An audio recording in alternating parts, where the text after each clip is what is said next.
Hey guys, it's Agamerzzz, and welcome back to another Genshin video. But today for you guys, that we are going to start up what did I say?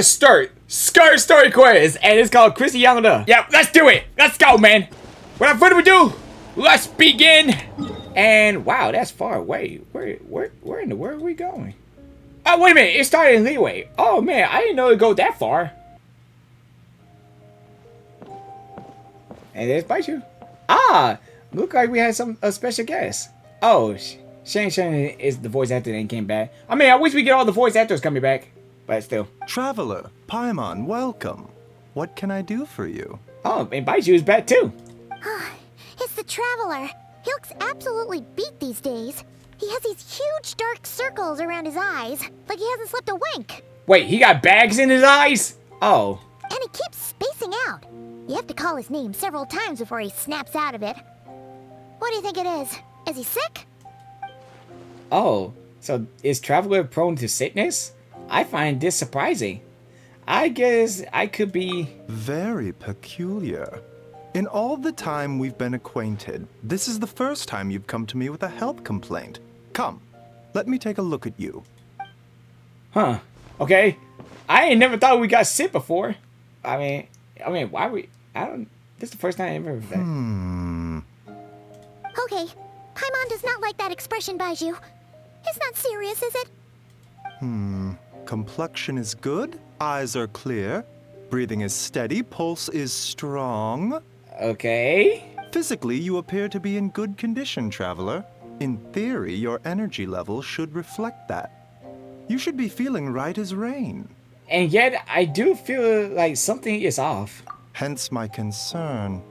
A clean bill of health is usually a good thing, but in this case, it likely means your situation is more complicated. Complicated? Physical illnesses come with detectable symptoms that can be used to diagnose, medicate, and cure the condition. But afflictions of a non-physical nature, they fall outside a doctor's realm of expertise. Huh? What do you mean, non-physical nature? Curses, dark magic, it's hard to say. It could just as easily be a simple case of mental fatigue. Yeah, there is nothing happening to the physical body, but it might be something really, like, not physical. Like, something kind of like, something deep. Why don't you rest here for a bit? Whatever it is we're dealing with, clues to your condition are sure to reveal themselves in time. Once we know the root cause, we can administer the right treatment. I've seen my fair share of mental evaluations. To start with, some claiming incense, a good night's sleep, and a good meal will do you a word of good. In the meantime, Changsheng and I will review the relevant literature for afflictions that present with mental fatigue. Still, we're not experts on this kind of thing. I say we should strongly consider calling a specialist as soon as possible. Well, let's see how this works. Oh, must be a rare condition if not even Baiju and Changsheng have seen it before. Well, all we can do is take their advice. You look like you're about to collapse anyway. Just get some rest. Paimon will be right here by your side. Fingers crossed you'll be all better when you wake up. I'll get my fingers crossed when this is happening. But still. Whisper big twig. How do you say big with stars at night? It said big twist. I don't. Man, there's some words that I can't even know if that word is saying is right or what.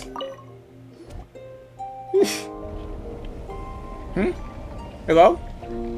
Wait, is that some of the Dark Abyss? Huh. Wait, what in the world? Where am I? Huh? Wait a minute, don't tell me! The thick fog is covering my field of vision. Wait a minute! Wait a minute, don't tell me. It feels like more than a dream, but too chilly to be real life. My breath feels like in my throat before I can even exalt it. It feels like my soul has been wrenched from my body and thrust into this strange and unfamiliar space. Whatever direction I look in, there's no end in sight. And worse than that, I think there's something in this fog follow me like a shadow. If this is if this is a dream, how long until I wake up? If not, then where in the world am I? Whoa! Hello? Oof! Oh! Ether! What in the... Something just peered through the fog and stabbed me in the back. But there's no blood. There's a strange light coming from the wound, and I see this a familiar looking sprite retreating back into the darkness. Deep inside, it feels like a part of me is missing, and now another wave of fatigue is washing all over me. Wait, is there something part of him been teared off? What could this mean, dude? What could it exactly possibly mean? Traveler! Hey Paimon! Rise and shine! Time to wake up! I'm waking up indeed. But still, man. For once, you're making Paimon look like an early riser. It's already afternoon. Hopefully all that sleep did you some good. Feeling any better? Paimon, I need you to check if there's a cut on my back. A cut? What? Did you scratch yourself in your sleep? Alright, let Paimon take a look. Okay. Nope, nothing there. Wait, did you have a nightmare? Okay, don't panic. Paimon heard that dreams tell us what we need by showing us the opposite. So, if you had a nightmare, maybe all you need is something to cheer you up. Come on, Paimon will treat you to something yummy. Oh yeah, I remember that part. That was that voice actor part. Yeah, I heard that on social media. Yep. It's good that you gotta hear the voice actor. It's really nice. You and Paimon head to the Wondertown restaurant. Sensing that you isn't right, Paimon orders a bunch of dishes to cheer you up. Okay? What? So, in this dream, you were trapped in a weird place with thick fog everywhere, and then a spike came out of nowhere and stabbed you in the back? Yep. Oh. Okay, well, that's a new one. Are you sure it was a dream? Because from the way you describe it, it sounds like you were really there. Yeah, it's kind of like feels real. But then again, you woke up right where you went to bed. And you were definitely in a deep sleep this morning. Maybe it was a very lifelike dream. God, you know, because some dreams could be real, right? I mean, you can feel like when you dream about something, it's kind of like you really feel a dream that feels real, but it's not real. Then it's decided. Paimon will stay up and watch over you tonight. If anyone tries to mess with you, Paimon will beat him up. Or, wake you up first, and then we can beat him up together. But you need some sleep too, Paimon, as well. Paimon Smile is waiting to put me at ease. That's really true. True. Paimon is the best. But what I saw, it still bothered me. That dream is so chilling, and it almost feels like there's something watching me from some corner of the world even now. Something stabbed me in a dream, but when I woke up, there is no wound. Still, if I focus on that area, I feel a vague aching. Almost as if, deep underneath the flesh, something is... Something is missing? Whoa! Whoa, hello? Wait. What? Did you just say something? You hear that too? The flesh remains whole, but the soul is incomplete. Left unresolved, the mind will wither away along with it. Wait, where did Skirk came from? Man, she just came out of nowhere, and she gets like she read our minds. What the? Wait, Paimon remembers you. Your child's master. Skirk? No, it's Skirk, Paimon. Right. What are you doing here? The last time we saw you was at the Primordial Sea in Fontaine, right? But then we left and never learned where you went after that. Child's been looking everywhere for you, by the way. What brings you to Wanmin Restaurant of all places? You came here looking for us? And were you the one behind that hocus pocus just now? Hokey pokey hokey crocus. Tell me, what is it that you saw? Tight-lipped, huh? I suppose that's fair. You, I'll take a glass of wine. Oh, of course. Coming right up. Oh. We make this one I didn't know in-house. Skirk It's drink. not too strong. Enjoy. I didn't know Skirk could drink. Chef Mao, I'll take a grilled tigerfish over here. Coming right up. If I knew we'd be this busy, I wouldn't have approved Shenhe's vacation. At the end of the day, what happens to you is of little consequence to me. I'm not here to try and win you over. Trust me or not, the choice is yours. If you want my help, now's the time to speak up. You have until I finish my drink. What do you know about this situation? I was investigating an abyssal disturbance in the area and happened to notice you. Part of your soul is damaged, and the wound bears traces of abyssal corrosion. Need I say more? I think you clearly explained enough. Neither of those things sound good. Skirk seems to know something, and what I've seen of her strength, I bet she could tell what happened to me. I don't know what her goal is, but at the moment at least, I don't think she has bad intentions. Well, should we trust her? She's pretty awesome, don't you think? Yeah, Skirk is awesome. I mean, what do you think, Paimon? She mentioned an abyssal disturbance. Maybe that has something to do with what's going on with you.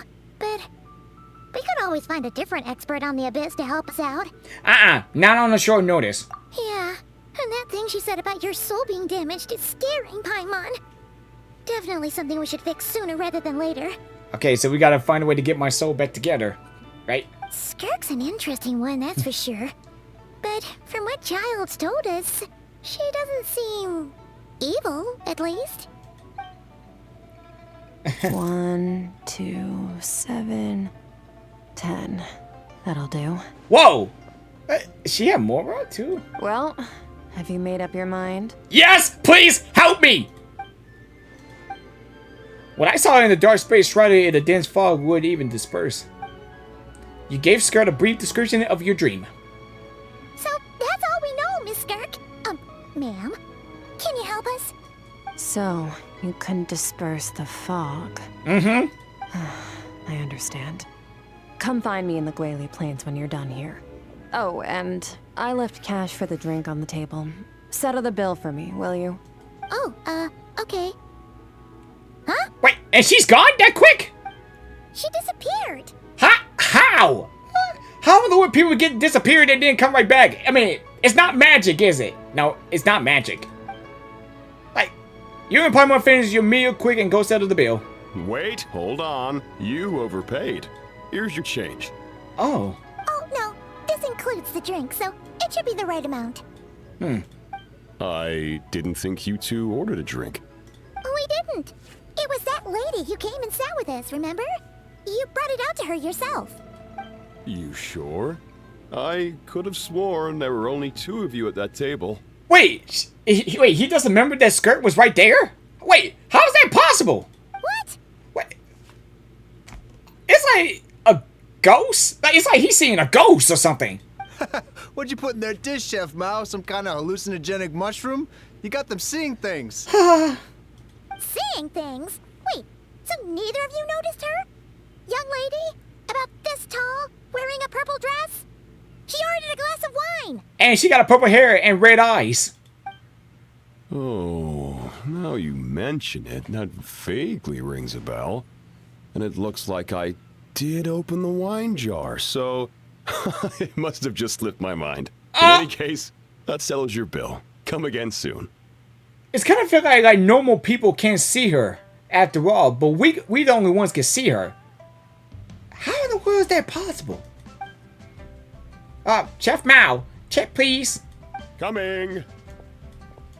That's crazy, man. Okay, what was going on there? It's like they didn't remember Skirk being there at all. Even Paimon was half convinced we hallucinated the whole thing. But that Mora she left for us was definitely real. Oh, this whole situation is giving Paimon the creeps. But anyway, she told us to head to the Gwali Plains, right? Let's not keep her waiting. Alright, let's go see Skirk. Oh, man. Oh. Whoa, what are all these rift hounds doing here? Huh, looks like they're collecting something. Oh, well, let's go check it out. Alright, here we go.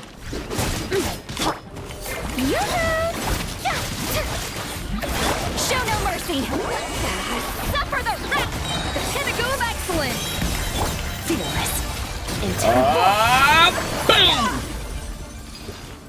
Man, that was easy peasy and quick. Oh, this is what they were collecting. It looks kind of like... God remains? Yeah. What is going on here? I had no clue. From the moment they are born, all beings with great power have an impact on this world. Oh! Even if their body is sundered and their soul extinguished, their influence remains.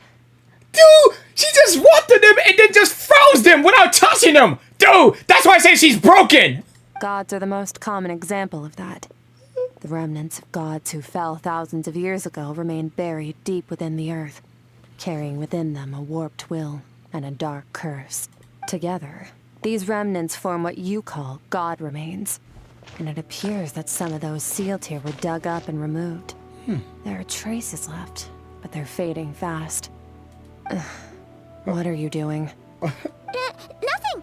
Just wanted to make sure you were, real?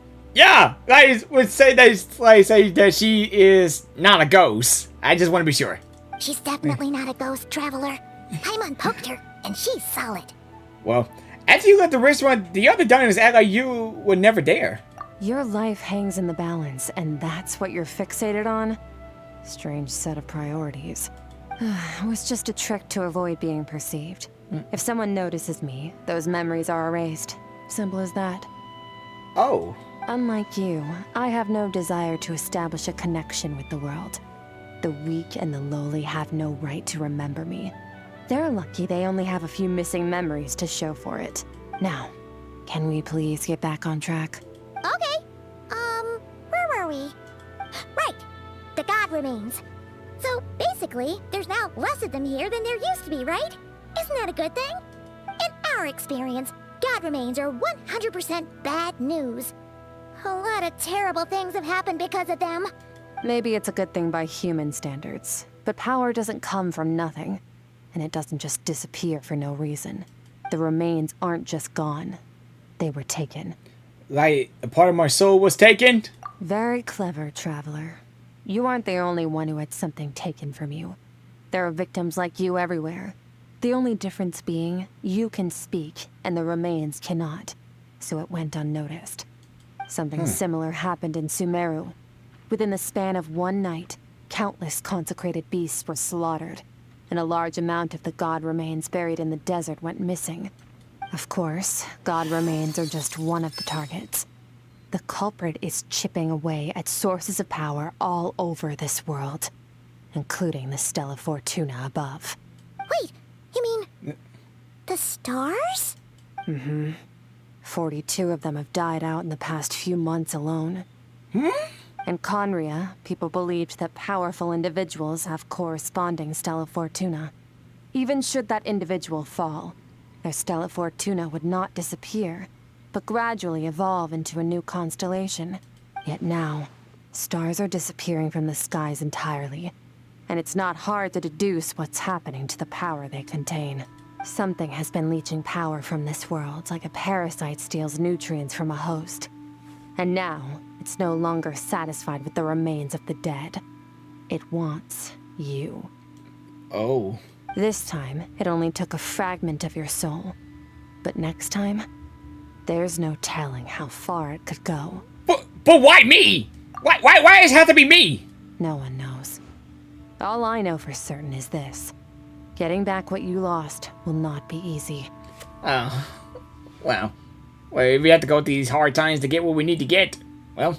Considering how much power this entity has stolen, it must be a god-level being by now at least. But that's not the real concern. Souls are fragile things, and yours could easily be crushed if you go up against it. So you're gonna help us, right? We're going to help each other.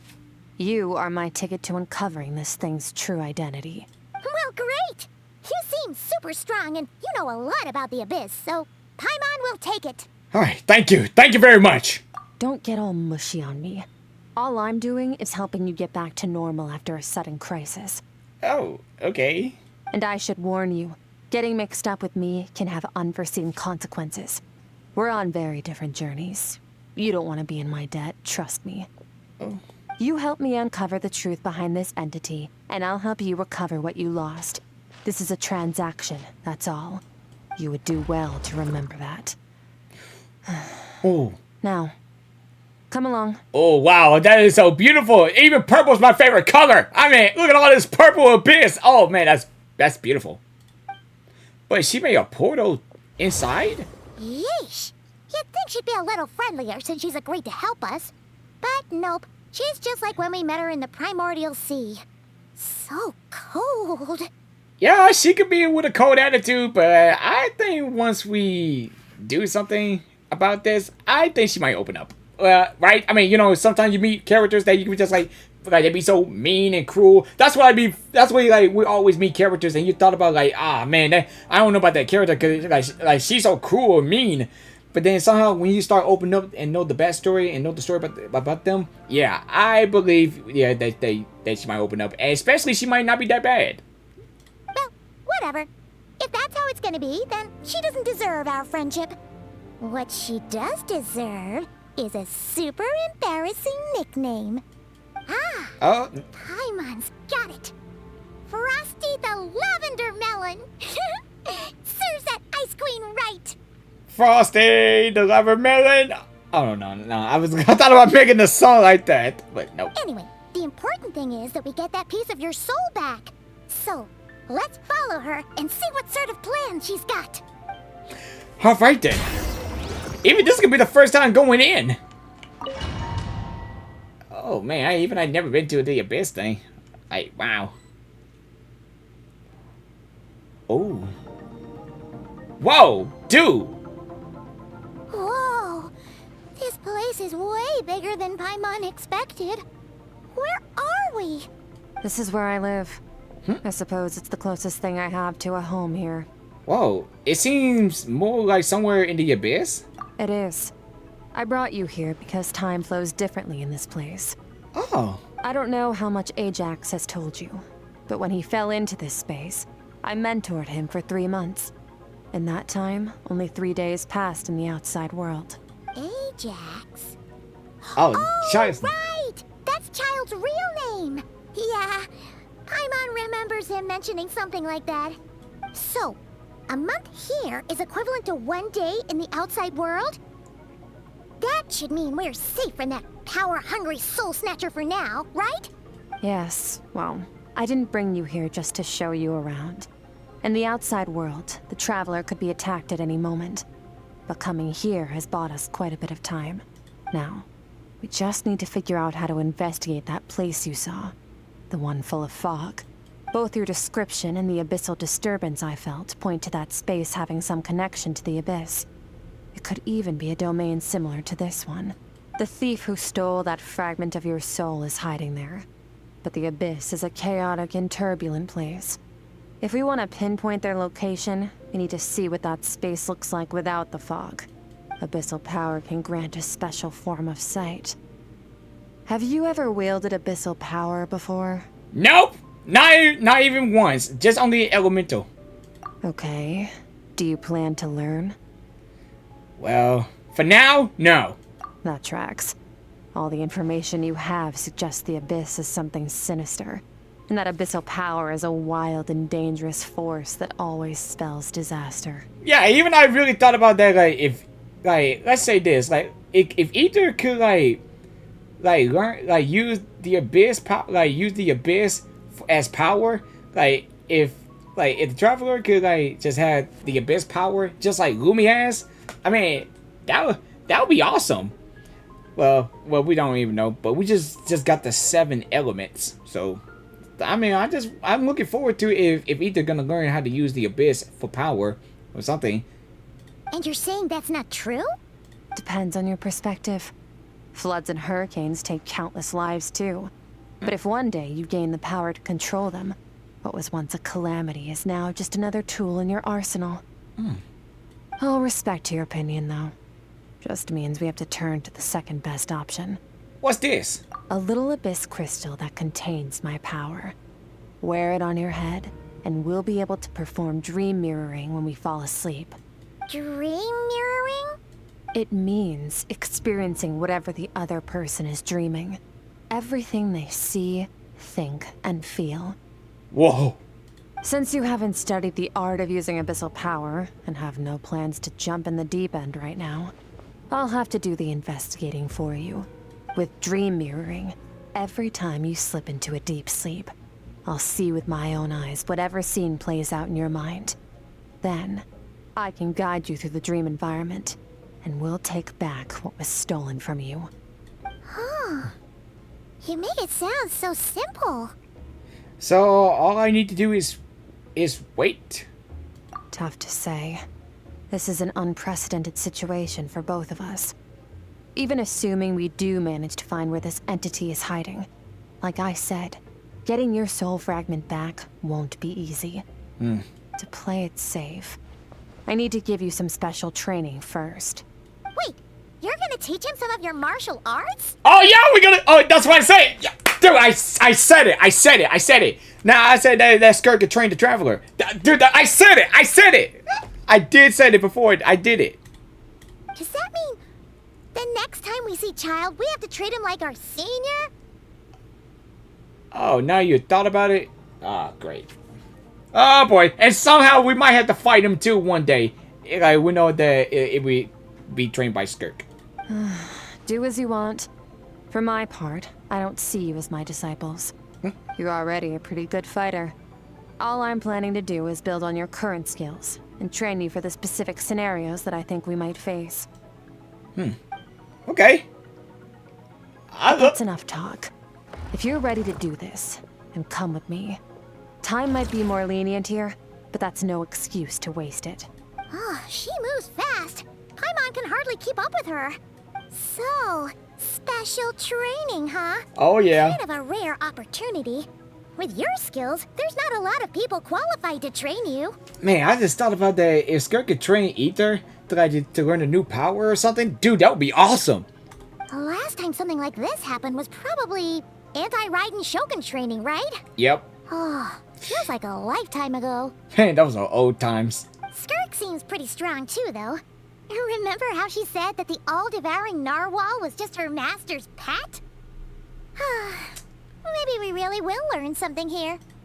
Oh, we're gonna learn a lot through this. I mean, you know what? We're gonna learn this so much more with this. Alright, let's go and begin on the special train. Oh! Whoa! Hello? Dude, that's pretty cool. Like, you could transport and then show the abyss screen. Like, the screen just showed the abyss and the glass and everything. Like, dude, that is pretty cool. Ready? Oh, yeah, you better believe I'm ready.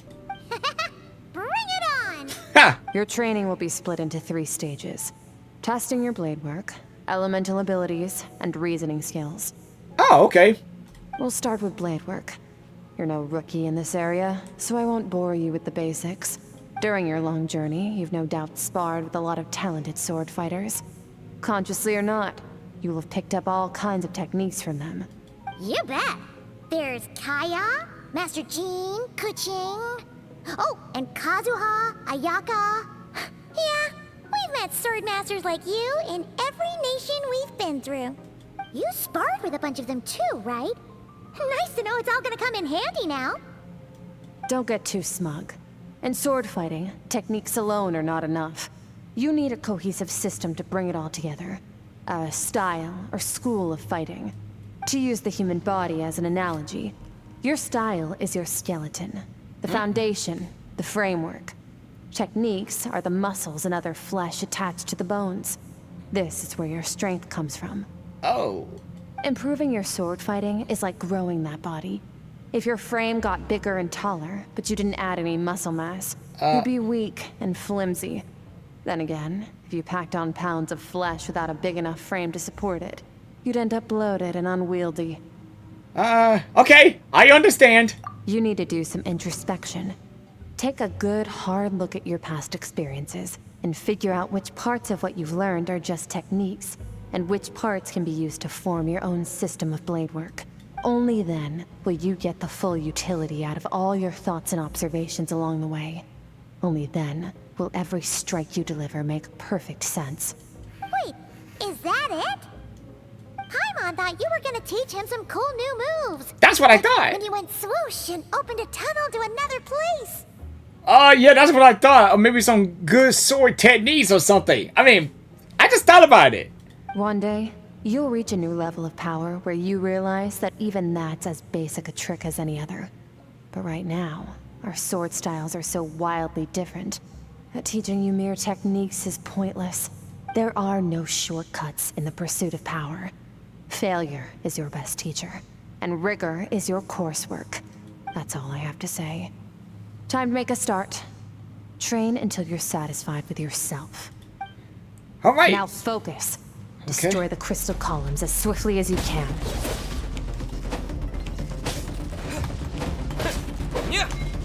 Oh, crud.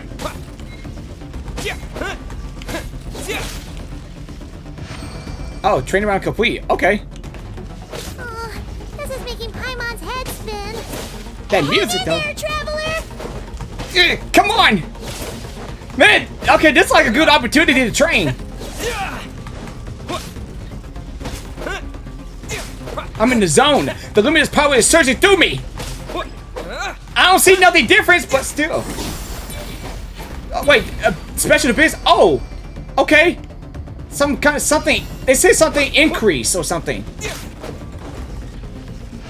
All right. Man, dude, I wish this like this. The more that Skirk could train the traveler, the better he could be.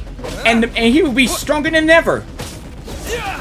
Especially, he might not have to use those elements. Wait, he's going to, though. Man, I wish they give him new powers than the elements or something. Or put the elements together with the abyss or something. That would be awesome. That's already done. Training complete. Huh. Amazing. This is transforming my whole view of sword work. I'm using the same techniques as ever, but now they're having a different effects. It's as if I unlock a hidden door in my mind, and there's a wellspring of strength on the other side. In my mind's eye, I see an image of the friends I made in Tibet. There are the sword styles and techniques I come to know. This moment will be frozen in time. Cut to the chase. Oh, learn. Oh, see, they're doing their ultimates. Huh. Consider a moment of true mastery that you've witnessed in another person, and ask yourself, what lies beneath the surface? What's their guiding philosophy? What's their state of mind as they maneuver their weapon? Now take that and practice it right away with speed, skill, and strength, over and over, until your hand is one with your mind. This is the only path to true growth. Got it. On up. Step Dance on. with the waves. I go eternity by an instant, and the ultimatums of many years as from single leaf. Thus I slide with the mirror of flesh and a question of the ages. My sword style. My journey. Hey, he's doing great. Yeah. Hey, he's getting better. Man, I just wish they gave him new powers. But don't. Even put him to sleep. If you start to tire, empty your mind, but do not stop. Stay in that frame of mind as you keep up the fight. Get rid of all redundant movements. Imagine your sword is an extension of your own body. Wield it just as you wield your arms, hands, and fingers. 'Twas on a deserted, moonlit night that the hero approached the vile dragon's limpid lair.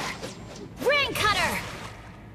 Feathers fleeting wet, the white heron treads water, a sight without flaw. Master of Inazuma Kamisato art Tachijutsu.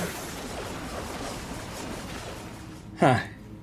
Hey, even showing all those ultimate bursts. With each slash of my blade, I feel my strength increase. I don't know if my weapon contains all this power. I'm in the zone. I'm in the zone, dude. I mean, this power is surging through me, coursing through my veins. Oh, nah, I don't want to say it like that, but yeah, some people say that. Yeah. How do you like that? You slash and swipe until you exhausted every last of your energy.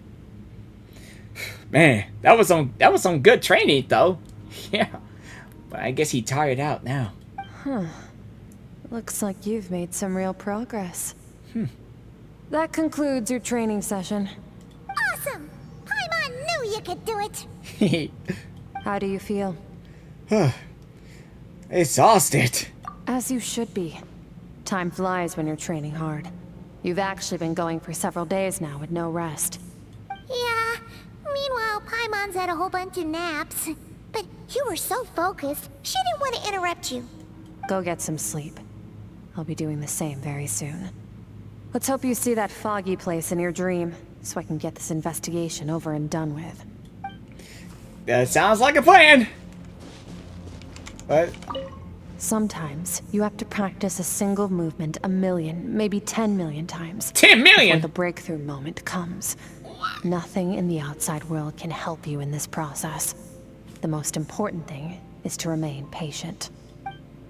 Yeah, she's right. I mean, as long as you get patience. Yeah, some things gonna have to take some time, but man. Yeah, dude, it's good that the Ether is training with Skirk. Man, that's awesome, man. Dude, I just love being a traveler. I really, really do. Okay, let's rest. Well, here goes nothing.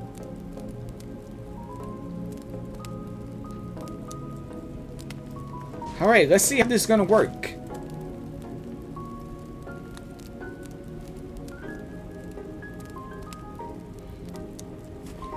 Whew, man, even when we do all these things here. Okay, it looks like it's working.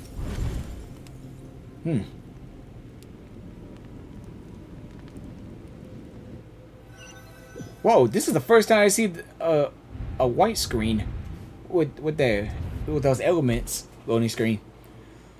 Wait, what is this place? Have I been pulled back at that place again? But Skirk said that a dream memory would kick in when I fall asleep. So why am I back here? No, on a cozy inspection, this is the same dream as last time. It's dark and gloomy, but there isn't a chilling fog that makes my hair stand on end. Hold on. If dream mirror is a two-way process, maybe I'm seeing inside her mind while she's exploring mine?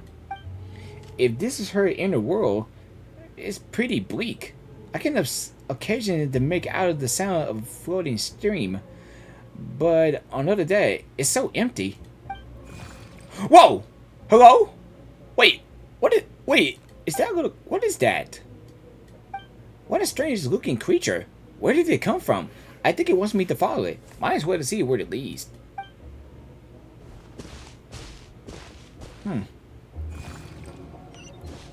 Wow. Follow the strange creature. Dude, it's so cute. I don't know what that thing is, but still.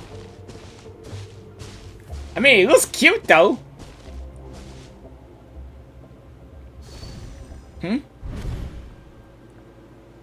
Skirk, why are you skipping classes again? We've talked about this. 'Cause he's a crabby old man, and he's a boring old man. I don't like going to his classes. Crabby old man? And boring? Excuse me. You shouldn't talk about your teacher like that. It's very disrespectful. Is that some part of Skirk's backstory? All right, let's not get into a big fight about this. Skirk's learned what she needs. There's no point forcing her to sit through more classes if she doesn't want to be there. But I'd still love to hear about what you got up to yesterday. Why don't you tell your dad all about it? Wait, so this is the part about, like, that's Skirk right here, and those two might be Skirk mom and dad? Is that her parents? I went diving, and I saw this huge fish. I never knew they could get that big. It looked kind of dumb, though, with that stupid big fat head. I tried to shake its fin, but it just spat water at me. Oh, and today, I'm gonna go to that prairie up north. There's supposed to be this giant bird there that can spit fire. I bet if I climbed on its back, it could fly me all the way to the stars. Then I suppose your old dad should get one as a pet too. Otherwise, how are you gonna hear me call you for dinner up there in the stars? When it's time to eat, I'll come back on my own, Zilly. Anyway, gotta go. Bye, Mom. Bye, Dad. Oh. Wait! Put on a coat at least. You'll catch a cold. I'm talking to you, young lady. Huh. I ain't never thought Skirk has parents. But what happened to her parents? You spoil that child, you know. Ever since that merchant ship arrived, she practically lives outside. Always going on about exploring the beyond one day, whatever that means. Exploring the beyond. Let the kid do what makes her happy. Besides, we both know you're all bark and no bite. Come on, our little adventurer is gonna be hungry when she gets back. Let's get started on dinner. Huh. Yeah. So that part is showing about Skirk childhood. I'm out. The weather is wonderful today. Okay. Whoa. Oh, man. The stars shimmer high above. But what lies beyond the stars? Mountains as far as the eye can see? An endless snowy plain? Or maybe buildings taller than the sky, like the people from the merchant ship said. The merchant ship? I can't be the only one asking these questions. The universe is fascinating. If only I could meet some other people like me. We could set sail together and explore every corner of the world. I'm sick of being a kid. There's so many amazing things out there, and I'm ready to see them all. You know, that kind of reminds me of what she just said. It kind of reminds me like from Kingdom Hearts, that you want to go see outside the, like you want to go see the outside world. Like I want to see so many worlds out there. That kind of really prefers me from Kingdom Hearts during that time. Like even Skirk want to go see what's out there though. But for now, I'm starving. Better get back.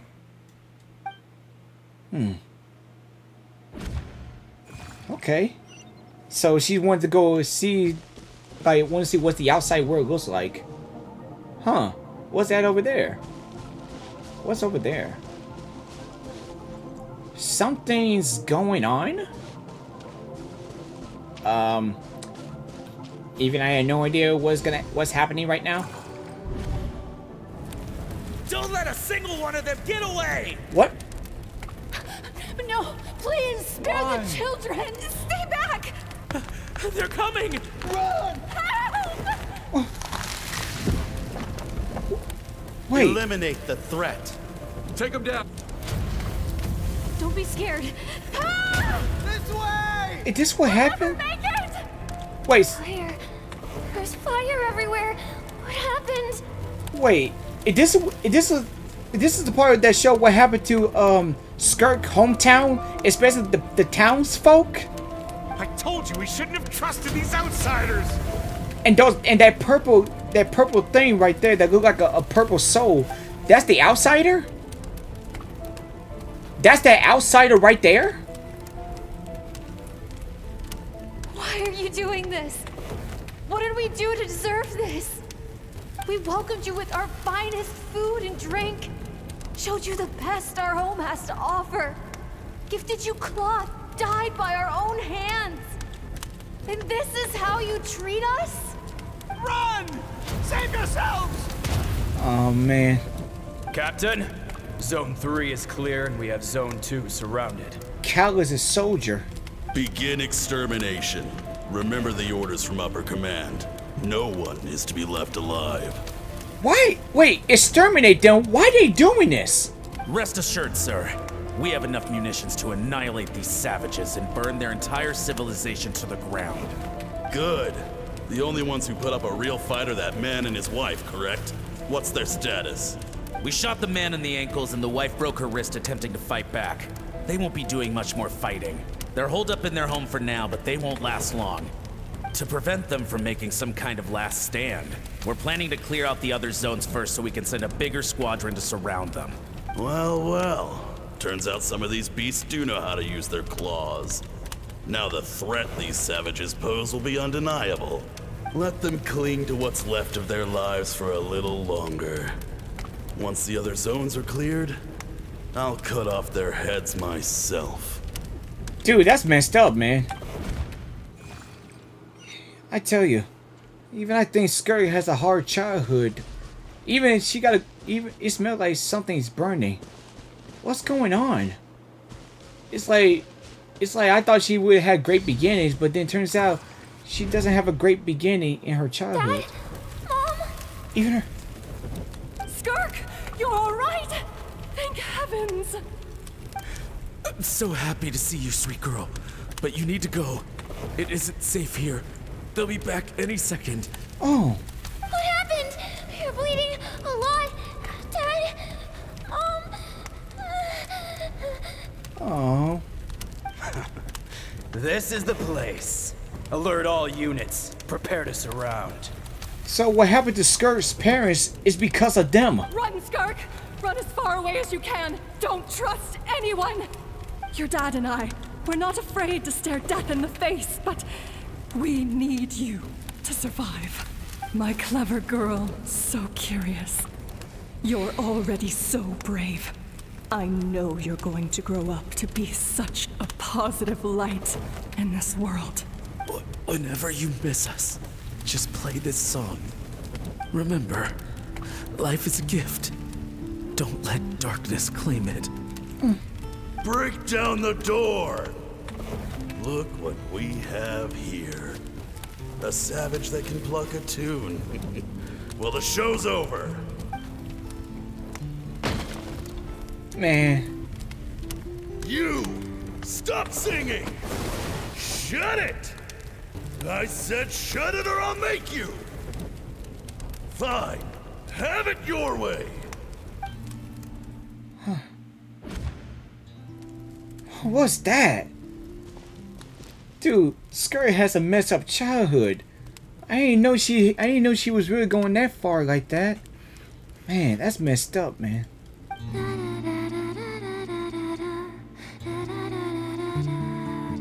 Whoa.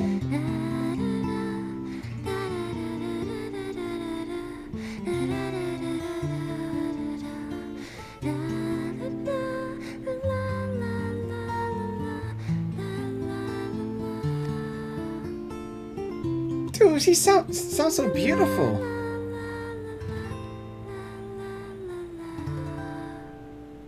Dude, she sounds so beautiful, man. Wow. That's a beautiful song. I mean, especially she playing the guitar. You're awake?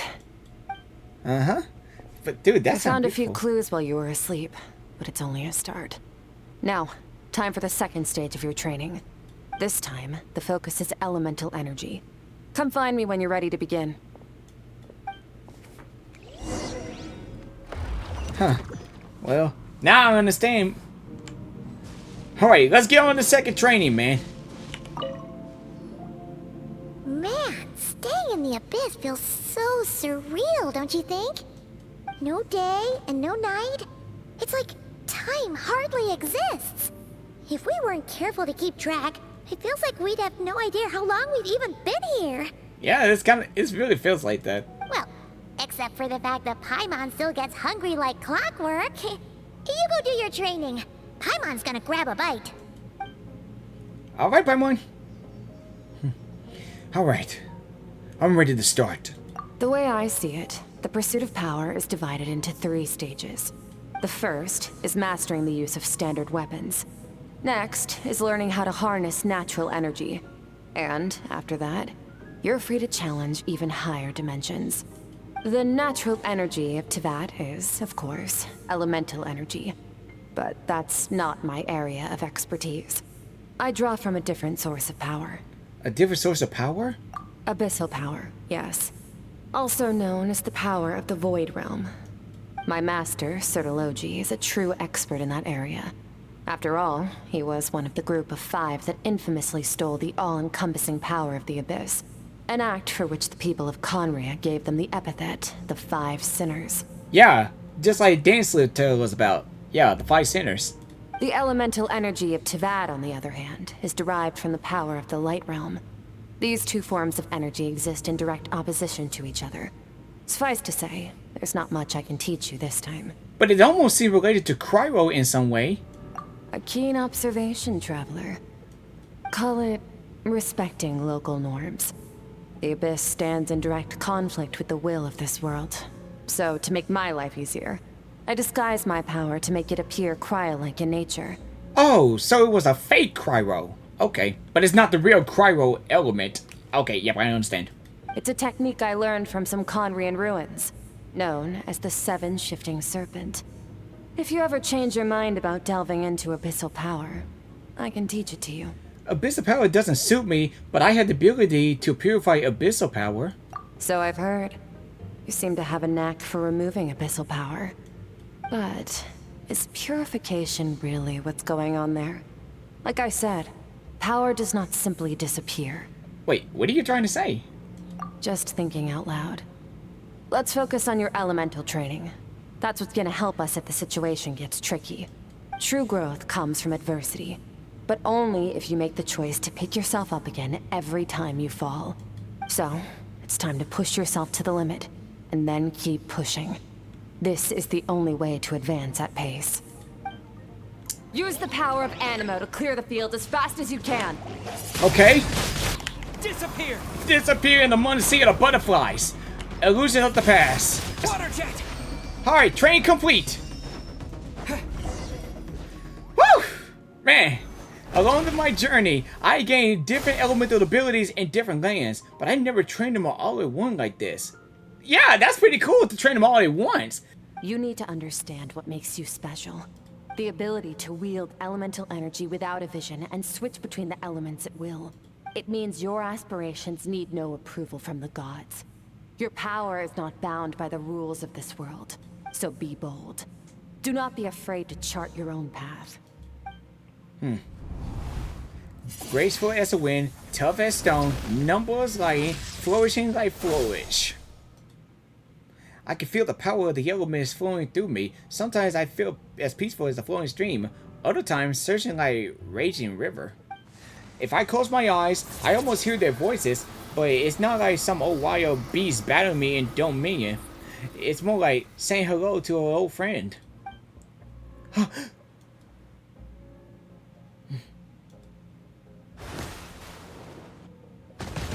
Oh! Oh, no! Very good. Seems you've reached a deeper level of connection with the elements. How long has it been? Long enough for you to lose yourself in your training, which is a good sign. Relentless practice with the elements has drained all your strength, but it's also what allowed you to make progress. Dude, I see he's just doing all the element energy that I never seen before. Dude, he's doing great. Oh, and he changed, and look at the color too. He changed the elements color. Get some rest. When you wake up, we'll proceed to the final stage of your training. Okay, dude, this is so fun. If you wish to master the elements at a fundamental level, you must see the entire natural world.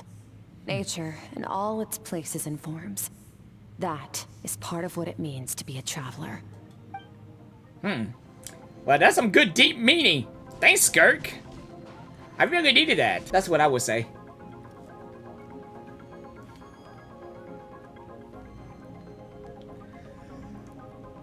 Okay. Here we go again.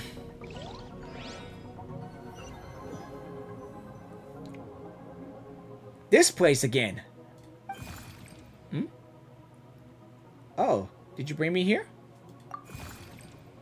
Oh. So, no response. This strange creature has just floated away. What is that thing? What is it doing in Skirk in the world? And where is it taking me this time? Okay. Even I thought there might be still more. Okay. What is the secret to power? Longing. Hatred. Shutalogi. Self-preservation. No. It is fear. Okay, that's what Shutalogi and Skirk really talk to each other. The fear of losing those you love. The fear of watching your home burn. Fear of loneliness. Fear of death. Fear is the source of evolution. It forces humanity to adapt to their environment and overcome hardship. It is in the process of prevailing over our fears that we surpassed first ourselves and then the rest of the world. That fear is now part of you. It calls on you to evolve. And it is time to answer. Okay. Ow! It hurts. Daddy. Mommy. So yeah, I think Skirk was training with Salogi, like her master. Okay. Any minute spent missing home is a minute wasted. Practice your sword work instead. Do not make me tell you twice. But, Master, I can barely lift the sword anymore. If I keep going, I feel like my wrist is going to break. So it has not broken yet. Then pick up your sword and keep practicing until it breaks. I want to hear the cracking and splintering of bone. After all, bones can always be reset.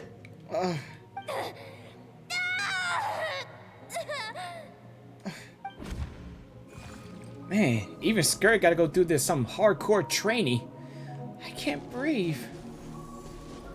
Everything's gone black. Wait, everything's gone black. Wait, is Skirk passing out from that training? Good, Skirk. Once again, you survived. How do you feel? Cold and pain. These are signs that you are adapting to the abyss. So her master is just training Skirk to learn how to use the abyss. Each time the flesh is torn and the spirit crushed, each time you claw back from the brink of death, you become stronger. I now understand why these people sought to destroy your homeland. Your potential goes beyond even what I could have anticipated. But you still have much to learn in your pursuit of strength. Your mind is rife with distractions. From now on, I shall show no mercy in your training. You must learn to shut out all the pointless emotion, crush the self that makes you weak, and become master over your physical form. Man, I didn't know Salogi just really going way too far for Skirk to do all this training. Well, even that's what made her today. Get up, Skirk. Wipe the blood off your face. Cut away the rotten parts of your flesh. And mend what is broken. Then take up your sword. Man, even I think that's how Skirk, how she is today. Yep. Yes, Master.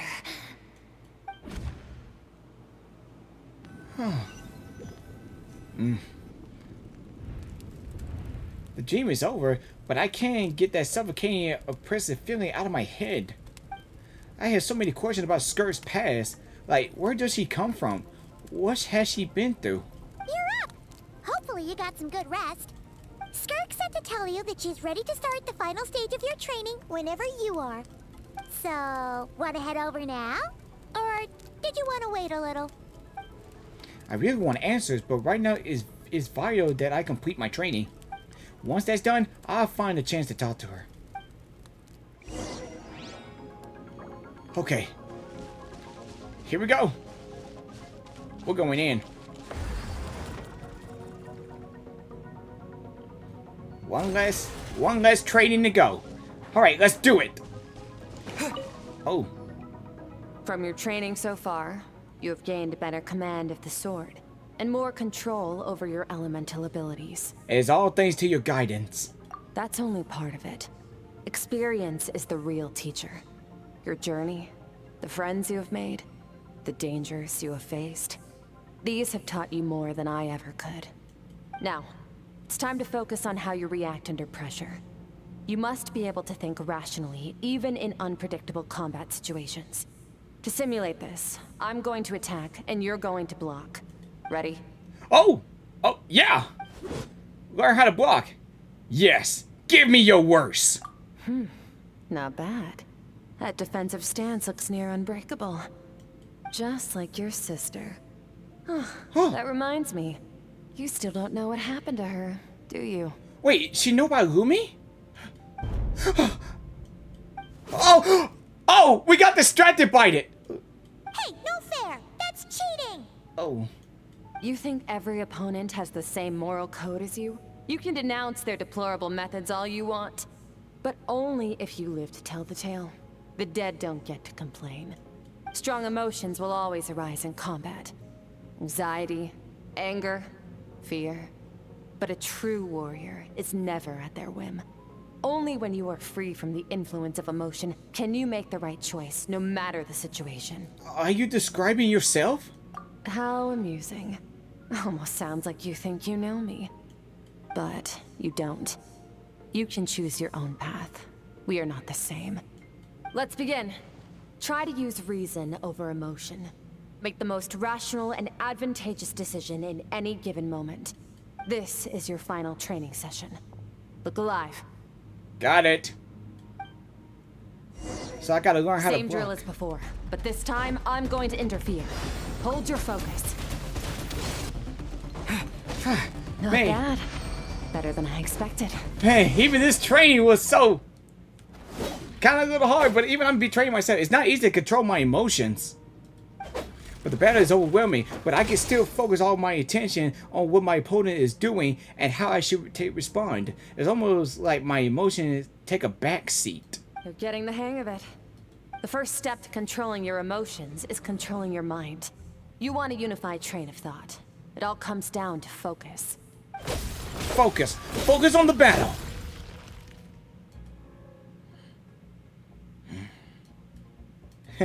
Looks like he's getting better. I think it's working. I think I choose to tune out anything that is irrelevant to the battle. But I think I'm pretty far from full control over my emotions. Oh boy, please tell me this, like, Ether is gonna get better. If he's gonna be better than the main character. Like he's like better than he was before. Like, seriously. Even that's why how the main character is supposed to be. Really strong and so epic in battle and everything.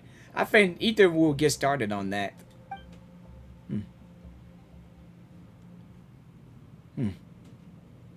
Your mind is rife with distractions. From now on, I shall show no mercy in your training. You must learn to shut out all the pointless emotion.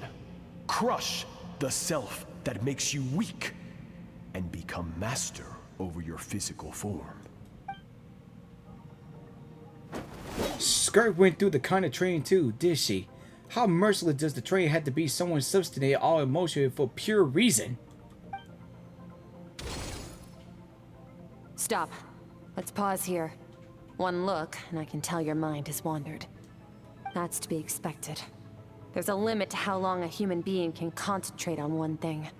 Staying calm and focused sounds simple in theory, but in practice, it's more demanding than sword work or elemental abilities. Skirk is right. Now that I stop, all the emotions I was suppressing are rushing back to the surface.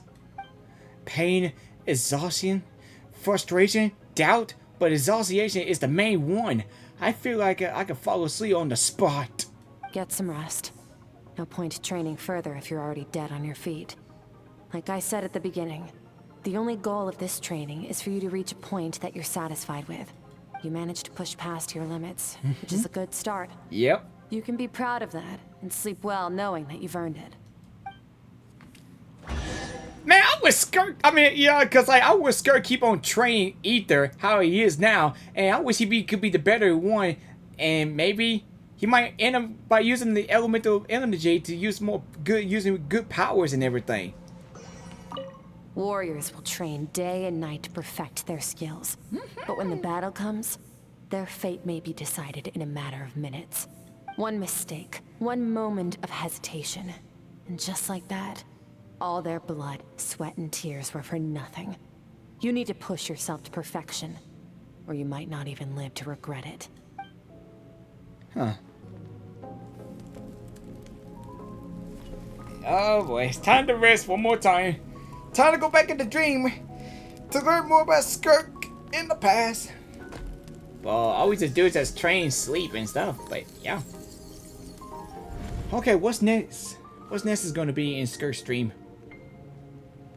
about her inner world. Are we going back to that place again? Yeah, it looks like I'm back in Skirk's inner world. I don't see that strange creature this time, but I think I can navigate this space on my own now, even without it here to guide me. I don't know how to leave, so I'm stuck here until I wake up. Can't hurt to take a look around while I wait. Let's take a look around. It's those souls again. Skirk is amazing. She faced down that terrifying giant and cut its head clean off. Oh, she got hurt though, didn't she? I heard it was pretty bad. Yeah, well, that's a given. But the moment she was on the mend, she got right back to practicing her sword work. I heard Master suffered a grave injury once too. Lost an arm and a leg and still came back stronger than ever. Skirk's becoming more like him by the day. Incredible. I wonder if I'll ever reach their level. They're always so resolute, so unshakable.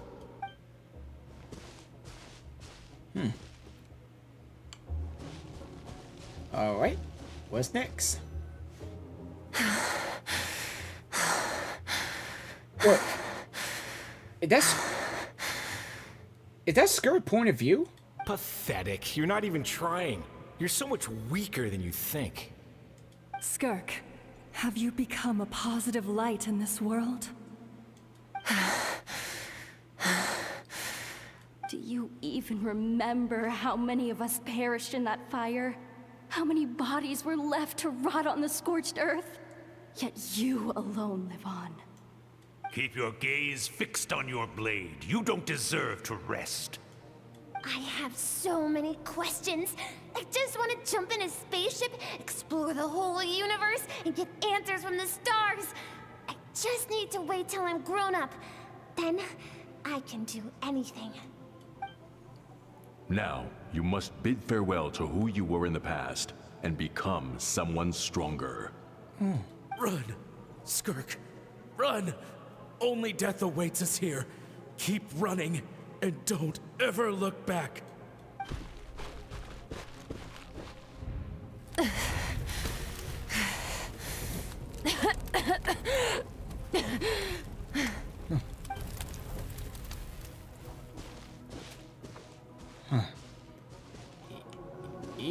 Even people tell a lot of different things. Let's Alice? see here. First things first, you need a new identity. Oh, so Skirk and Alice, yeah, met together. Going around telling people you're from somewhere beyond the stars won't do, now will it? How about saying you hail from beneath the earth instead? As the Conrian saying goes, venturing out into the universe and down into the abyss are the same in that both are braving the dark unknown. Well, I'm a visitor on this planet, so I'll follow the rules. Ah, splendid. That saves me quite a bit of trouble.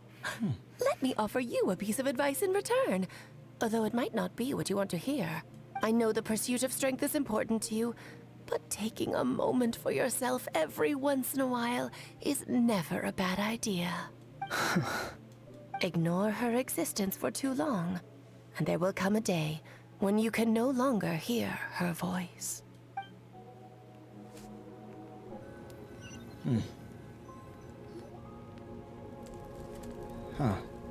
Okay. Now we know that Skirk met Alice, though. Yeah. The dream is over. I can hear a crackle of fire in the distance, and there's a fragrant aroma in the air. Grilled meat. Grilled meat is delicious. And there's fish.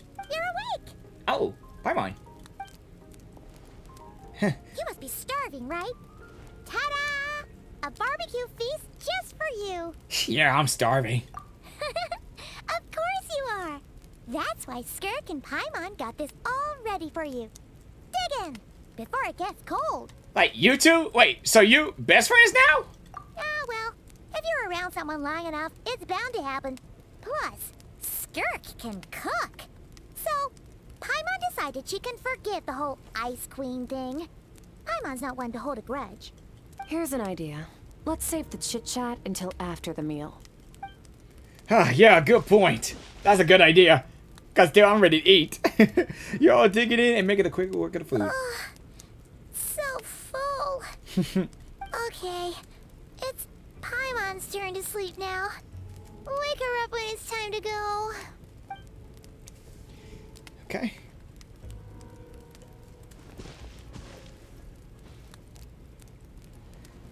All right then. I have good news.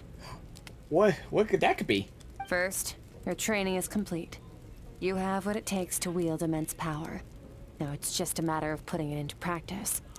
Continue to learn from your journey and hone your skills against formidable opponents. Second, I've located the culprit we've been searching for. Next, you just need to retrieve the missing part of your soul, and our business will be concluded. Thank you. That was a lot faster than I expected. When Ajax trained with me, he once told me he was bursting with questions. So I allowed him to ask me 3 of them before he left. You and I may never meet again, traveler. So if there's anything you want to ask me, now's your opportunity. Just like Ajax, I'll answer 3 of your questions. Okay, after spending time scurrying in the world and witness her memories, there are also many questions I want to ask, but the most important one is... Are you really from Teyvat? Okay, not the angle I was expecting. What makes you ask that? I'm sorry I didn't tell you earlier, but while I was dreaming mirroring, I think I saw your memories. The first time I seen Skirk break her composure. I guess this is really took her by surprise. I knew that was a possible side effect. Closed off my mind to you for that exact reason. Even with the dream mirroring, you should have seen nothing but endless darkness. So, Skirk didn't share those memories with me on purpose. In fact, she tried her best to keep them from me. Wait, speaking of an endless darkness, on my first time there were also I saw until that strange creature appeared. Whatever. Must have been a flaw in my execution. I shouldn't be too surprised. Due to some recent circumstances, my self-control has been lacking as of late. Since you've seen what you've seen, there's no reason to hide the truth. All I ask is that you keep it a secret. Your secret is safe with me, Skirk. No, I'm not from Teyvat. I'm from a different planet. Different planet? And there was a time when I journeyed through the stars. A lot like you in some ways. Like me? Do you mean you also the Descender?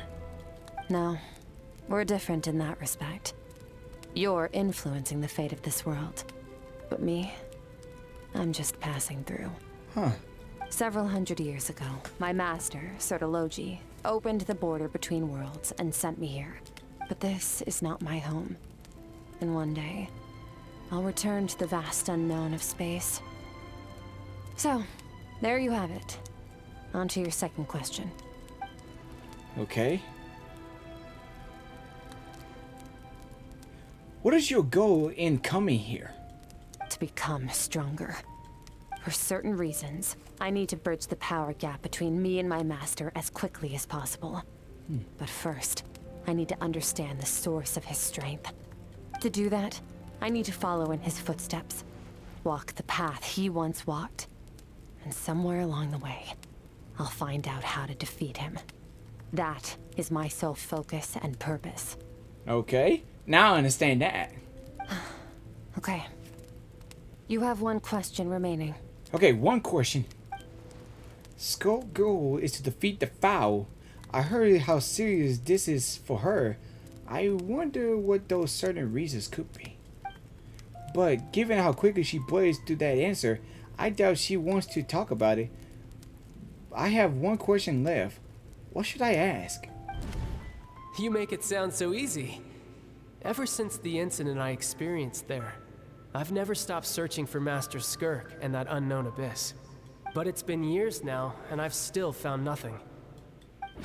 Huh. Maybe I should have taken this opportunity to get Chayo some answers. Well, your last question? You know Chayo is looking for you, right? Are you going to let him see you? Ajax. His situation is different than yours. Before you ever crossed paths with me, you'd already encountered many formidable people, studied their techniques, and developed your own skill set. So, during your training, all I had to do was build upon that foundation. But Ajax was so young when he came to me. A complete blank canvas. Children can't help but imitate their role models. In the long run, that would only hinder his growth. Ah, yeah, she's right. Once Ajax has enough strength in his own right, I will allow us to meet again. Until then, let that motivate him to reach his full potential. That was a calm and calculated answer. It's like she was talking about something entirely mundane. I don't know why, but I'm not buying it. She make it sound like the decision has everything to do with Chayo and nothing to do with her. But what does she exactly feel about it? The abyss is complete silent. This domain gets lonely after a while. Not to mention, she said it has been hundreds of years since she arrived in Teyvat. And even longer than if you account for how slowly time passed in here. Unlike you, I have no desire to establish a connection with the world. The weak and the lowly have no right to remember me. They're lucky they only have a few missing memories to show for it. In all that time, she never established a connection with this world. Was it really because she looked down on the weak? I doubt she'd give me a straight answer if I ask. Besides, I already used up my 3 questions. She was happy to give me a cold hard facts, but I still feel like I haven't heard her true voice. Wake up your companion. It's time to go. Oh, and everything I just told you. Best keep it a secret from her as well. Ah, yeah, gotcha. Well, we know everything about Skirk now. We know about her past and everything, and did training. Everything. Oh, finally. Go for where the culprit hiding. Where are we headed? Just follow me. I'll open an abyssal rift close to the culprit's location. It will take us to where he's hiding. Here we are. Wait. This is near the chasm, right? Yes. If we enter from here, we'll be able to reach that place from your dream. You have some experience with abyssal domains by now, but still, this is someone else's territory. Best to proceed with caution. Don't worry. Paimon's an expert at hiding behind other people for safety. Like me, for example? Oh, but, that means you need to stay safe, traveler. I will. All right. Remember your training. Time to put it to use. All right, let's go. Time to get started. Woo! Here we go. We going in, dude. Wait, hello? Wait a minute. I think this place kind of familiar to me. It's like we inside the narwhals. Inside, like we like inside the narwhal. Okay. Dude, Skirk is the best, man. Oh.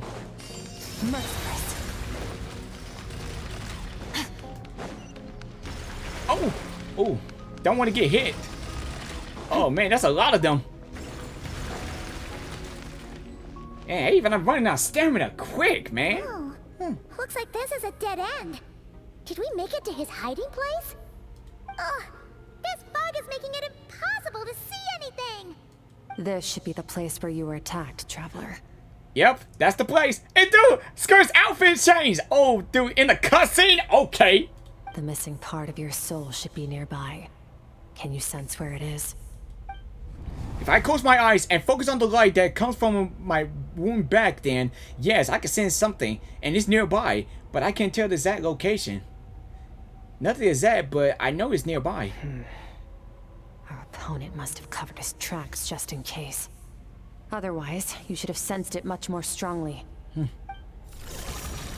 Oh! Hold on! Look! The spikes are back! Stay calm. Let's hold back a little. Give our enemy some wiggle room so we can see what we're dealing with. If you're too reckless, we might be playing right into his hands. Our enemy took part of your soul for a reason. It's likely he integrated it into his attack somehow. If we're smart about this, we can track it down.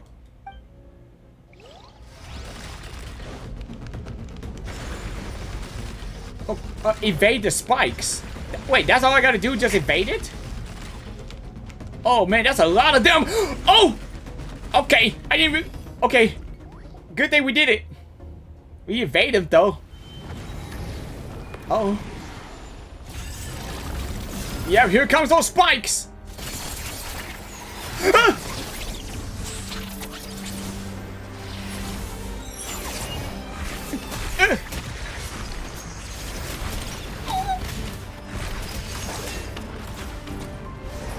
From the start, the attacks have been focused on me. Okay. Trying to break through my defenses. I see. Look at Skirk go! Go, Ether! Wait, there it is!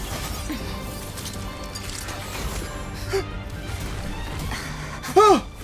Skirk got impaled!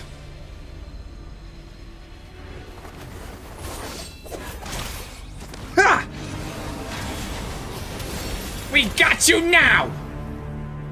Huh. Are you alright? That thing was... Ah! Man, she just took the knife out of her shoulder. Like it was nothing. Yep. That's the part of my soul. I finally got it back. There. I got it back. Thanks, Skirk. Traveler! Skirk! What happened? It looked like Skirk just got... Yeah, she got stabbed, man. Dude. But taking that knife out of her arm so fast and quick, dude, that's kind of painful to get it out of her shoulder. I would have made that same reaction like Ether did. In the Guili Plains, you asked me why this enemy chose you as his target. Uh-huh. Yeah, why? Now, the answer is clear. It's not just the fact that your strength is impressive. It's also because of your ability to, as you put it, purify abyssal power. Purification? Abyss power? Whatever that actually means. The fact is, that ability allowed him to do something that should have been completely impossible. Namely, break through my defenses and steal my power. Wait, so like, wait, he was after you from the very beginning? No. He couldn't have known I'd come to his domain. He only stole your soul fragment because he knew the value of its power. I doubt he expected it to come in handy so soon. Call it fate if you want. I believe that's the term they use in this world for arbitrary coincidences like this. Yeah, you could say that. In any case, it works to our advantage. Once I realized what he was using that power for, it gave me the chance to get back what you lost. But you... I'll cope.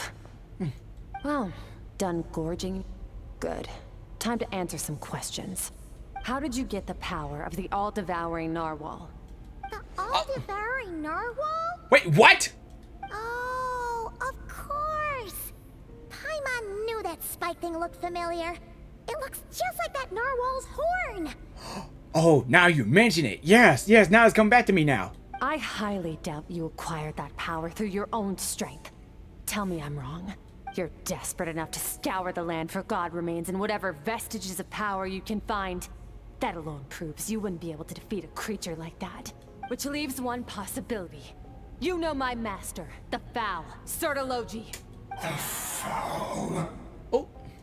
Who dares call him Foul?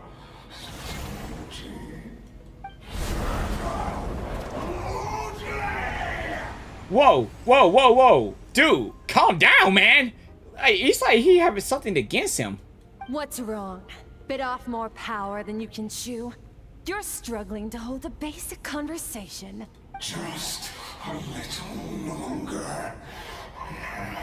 I'm still... Oh no, not this again. Not this again. Those obsessed with power will let it devour them before abandoning their pursuit. What do we should do now? Keep calm and use reason to decide the best course of action. Skirk was stabbed by ones in the spiders while retrieving a fragment of my soul. In the process, some of her power was stolen. The culprit is hiding somewhere beyond the fog.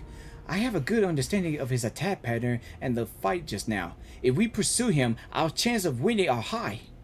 But Skirk breathing is weaker than usual. If we attack now, I can't guarantee Paimon's safety. It's a hard decision to make, but I think we should get out of here. Wise decision. Final victory doesn't always come after a single battle. You've got your soul fragment back, so we both got what we came for. Let the enemy draw breath while he can. It won't be for long. Get us out of here, traveler. You'll need to lead the way this time. Okay, I'll lead the way. Let's get out of here. Oh, jeez. No, no, no, no, no. Skirk, is your shoulder gonna be okay? The wound is minor. It'll heal in no time. You should focus on getting out of here alive instead. Oh, that's a big one. Even I'm running out of stamina, dude. I'm running out of stamina quick. Oh. Yeah. Okay, keep going. Keep going. We can make it. We can make it. Just calm down. Bro, I ain't never seen a bigger spike like that before ever, man. Watch out! Looks like this place is about to collapse. Oh my goodness gracious! No! So, this guy's power has something to do with the all-devouring narwhal. Did you know that all along, Skirk? I had my suspicions. That's why I decided to investigate in the process. Okay, we finally made it out. But boy, that was kind of scary, man. Woohoo! Yeah, that's scary. Phew. Oh, we should be safe here, right? Yeah, I guess. I no longer sense his presence. Can't have followed us out of that abyssal domain. Weaklings like him will find that my power is not so easily controlled. He won't be leaving that place until he's managed to digest it. But the all-devouring narwhal, but with his power, he can manage to steal you from all people. You seem surprised. I suppose that's fair. You've seen but a fraction of what that whale is capable of. That gaping maw could swallow a planet whole. Ooh. It's called the all-devouring narwhal for a reason. Devouring is what it does best. It can extract power from anything, dead or alive, as long as it manages to make physical contact. Ooh, seriously? Yeah. When we had our run-in with that thing, Neverlet mentioned that it has an instinct to devour. Your dragon friend recognized the nature of its abilities and used the power of Hydro to protect you. That worked because it was in a satiated state, so it was somewhat less aggressive than usual. It's a different story when it has no more power to feed off of. That's when its true voracious nature kicks in. It could devour everything on the planet in that state, which is why I cast it into that void space. Oh. But I hadn't counted on there being anyone left on this planet capable of wielding its power. To me, that says he must have encountered the whale a long time ago. Meaning, he must have known my master. Yeah, and hearing you say the fowl definitely got a reaction out of him. Exactly. It told me everything I needed to know. Hence why I said we both got what we came for. And I believe that brings our transaction to an end. Now that you're whole again, you can get back to your own journey. I'll handle the rest of this situation myself. No way! We can't leave now! Something was stolen from you because of us. We have to help you get it back. This isn't my first taste of failure or losing power. When you fall, you get back up again and become stronger. That's how it is. Get back up again and become stronger, huh? But what if that monster finds you before you're all better? Plus, how are you gonna get home? It's not like you can just go swoosh and open a door to the abyss again. Not without your full strength. So, sticking with us for the time being doesn't sound so bad, does it? Well, it's not out of pity, but still. Well, I mean, and you say I don't want to be in your debt. Well, I still am. Fair enough. Then take this. What is it? A bag of Mora. Nothing in this world is free. I know that much. I'll leave the planning to you.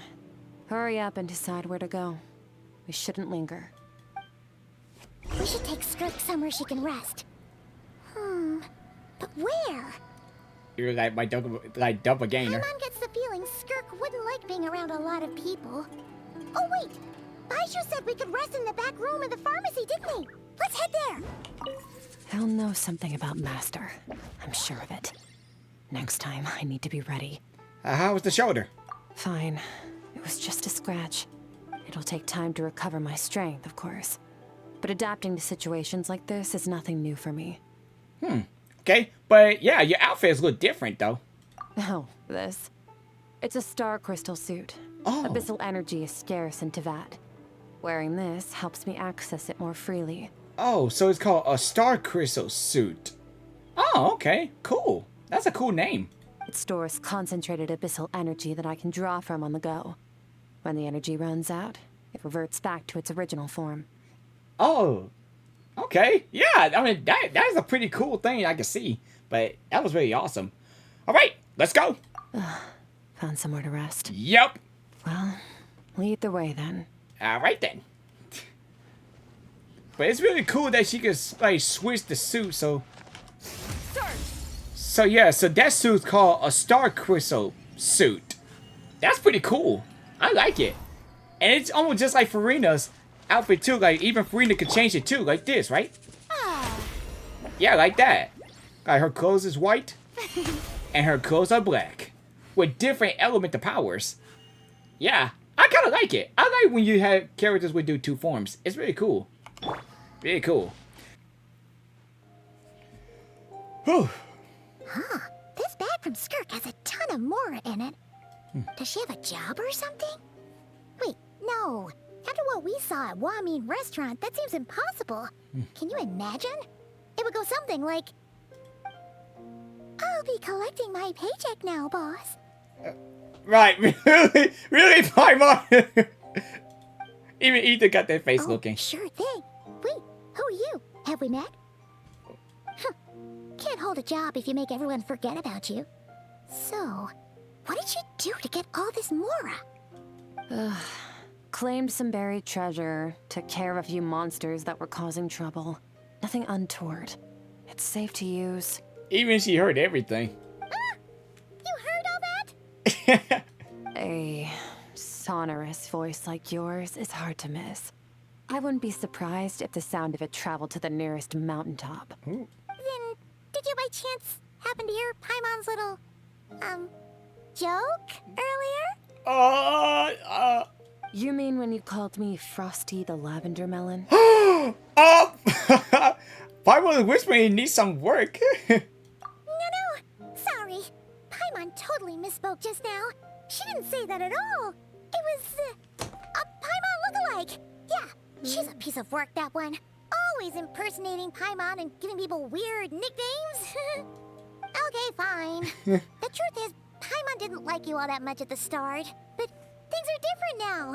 You helped the Traveler in a big way, so what do you say? Friends? Well, I don't know about that, but I don't know how she's gonna say it. I noticed there was only one bed. Go ahead and get some rest. Wait, what about you? I don't get tired, and I don't need rest. I'm going to practice my sword work. That should help me regain some strength. But your shoulder... Hey, don't just leave! Whatever. Let her tire herself out. She'll come back eventually. Let's get some sleep, Traveler. That comfy bed is calling, Paimon. Well, it's time to get some rest. Well, Skirk is stubborn. Yeah, she's kind of stubborn though. Even she got a cold attitude, but she's alright though. But even I tried to convince her to take it easy, I doubt she'll listen. But Paimon is right. Skirk will stop and take a break once when she gets tired. I hope. I should get some sleep. Alright, good night you two!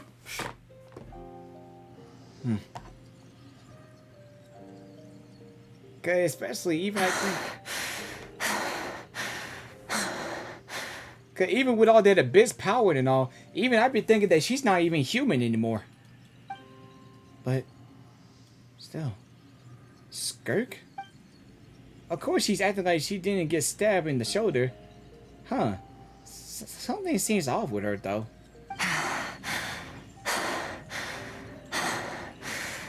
Quiet. Who's she talking to? There's no one around. Unless... Do you even remember how many of us perished in that fire? How many bodies were left to rot on the scorched earth? Yet you alone live on.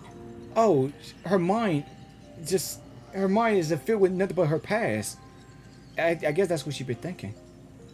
Keep your gaze fixed on your blade. You don't deserve to rest. Yeah, I guess she thought about some past memories from that time. Run, Skirk, run! Only death awaits us here. Keep running, and don't ever look back. Right! In that dream I witnessed, Skirk was training alone, but there was demented body's voices talking to her.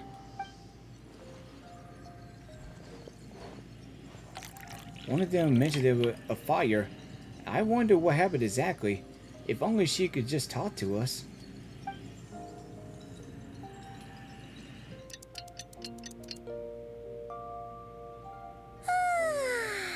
Getting an early night's sleep is the best. That bed was so comfy. Wait, Skirk? Have you been sitting out here the whole night? The bed's all yours if you want it. Recover your string yet? About 60%. Maybe 70. What's the 30%? Even I thought, what is the 30% for Skirk for that? Whew! Paimon thought it would take at least a couple of days. That was fast. No, not fast enough. That's 20% less than last time. Same training regimen, same intensity. Nothing felt different, but somehow the outcome fell short. Maybe it's because of the spike that stabbed you? No, I think the problem's with me. I need to meditate for the next 2 days. Deep introspection should help me find the issue. Ooh, sounds intense. We'll watch over you in the meantime, then. Thanks. See you in 2 days. Man, I'm so glad I learned everything about Skirk. Oh. Wait. Oh, it's showing. Oh, it's just showing, like, just keep going with the time, though. But it's a good thing we know everything about Skirk. Even I love Skirk Story quest, though. Even I've been waiting for all these years, waiting for Skirk. Morning, guys! Morning, Paimon! Morning, chat! I'm just kidding, it's not morning. I thought I wish it was morning, but it's not morning. It's afternoon over here. Especially it's nighttime. Skirk is still meditating, huh? It's been 2 days already. Shouldn't she be awake by now? No idea, though. Especially, I really like how she doing that pose like that. Like, that's one of her idol animation. Like, do that pose and she hold that crystal in her hand. I kind of like that part. It's really cool. Paimon can't think of anything we can do to help. Oh, wait! Breakfast! That's it! Paimon will go get breakfast! Skirk is gonna be starving when she wakes up. Be right back.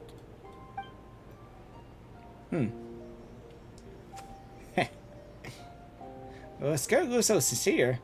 Almost like she's really is asleep. Like, even this is the first time that she, like, ever been asleep. Wait, oh, hello? Wait, Oh. Ah! Wait, is that cute little thing again? Like, you again?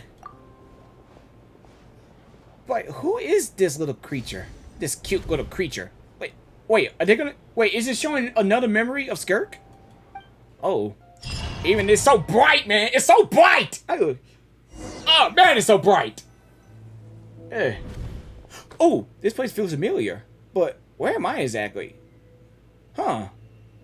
Never heard of seeing this place before. There's a towering cliffs, withered trees, and strange river flowing from the horizon on the way here.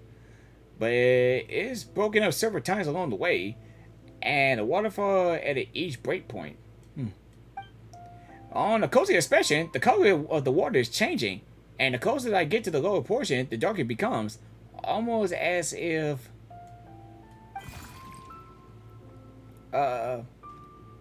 Did you bring me here? That's right. This is Skirk's inner world. Huh? Think of it as the threshold between the soul and dreams. Oh, especially the cute one could talk. Huh. Wait, this is Skirk Inner World. I thought the Inner World was nothing but grass and that river. So I think that's maybe Skirk's another Inner World. This isn't your first time here, but what you remember is probably a space covered in darkness. I only managed to illuminate a small portion for you back then. Oh, so you could speak. Actually, it's my first time talking to someone like this. Huh. I only managed to break free and bring you here because the injury weakened her power. I guess that's why I can speak again, too.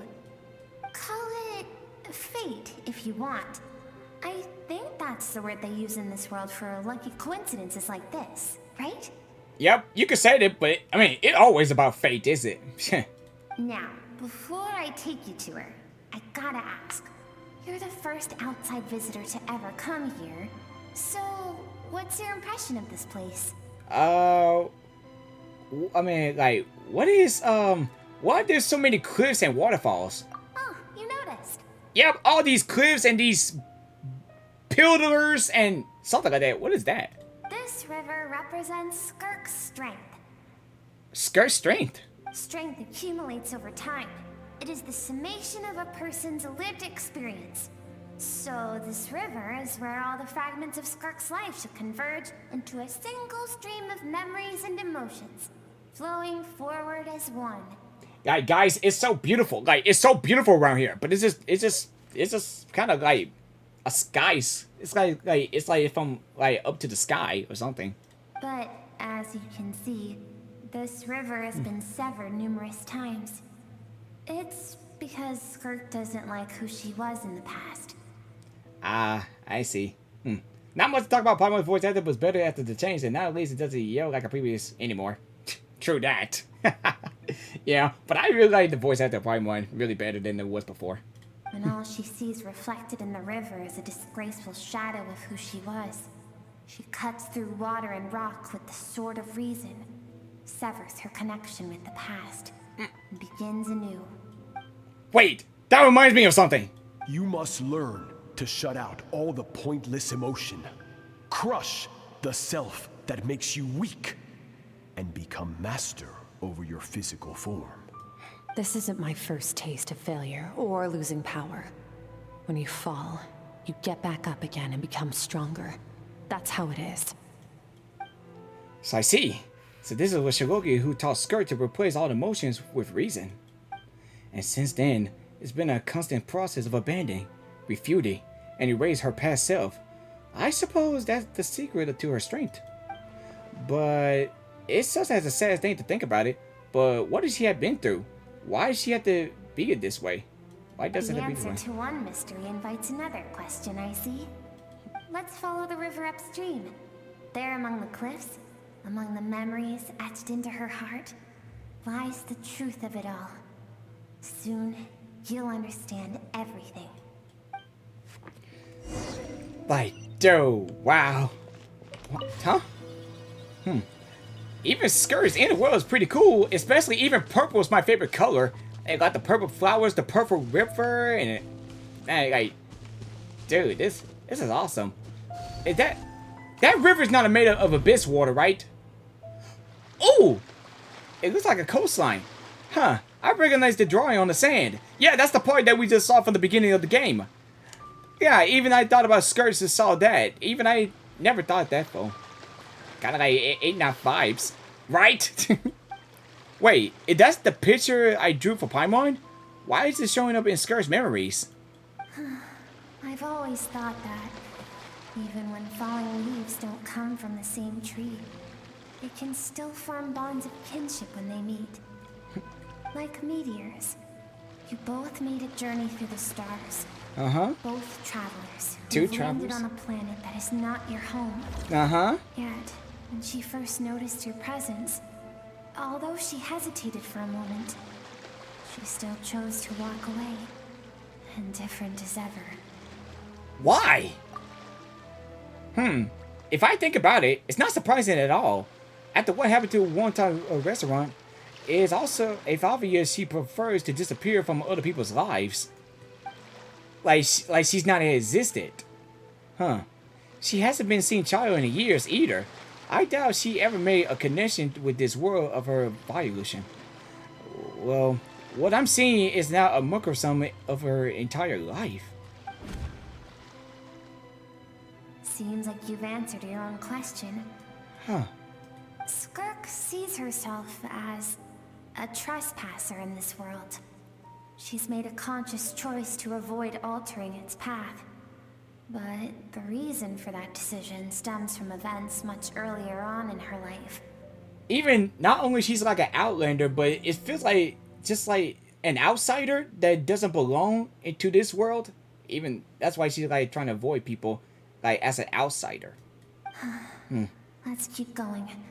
It's still a long way to the source of the river. Huh. Okay. Wait, yeah, because I know that abyss could hurt you, but can I... Oh. Oh, okay. I just wondered. Because sometimes when you go walk through the abyss water, it's kind of like it hurts you, though, but it doesn't. But still, I like the waterfall in blue and purple. That's why I say, like, blue and purple is my favorite color. But if I had my main primary color, like, my main color is purple. What it takes to wield immense power. From this day forth, I shall teach you no more. No one can become a worthy warrior through imitation alone.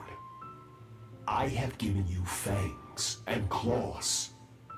Now, you must learn to hunt. You wish me to travel the world beyond on my own, Master? Indeed.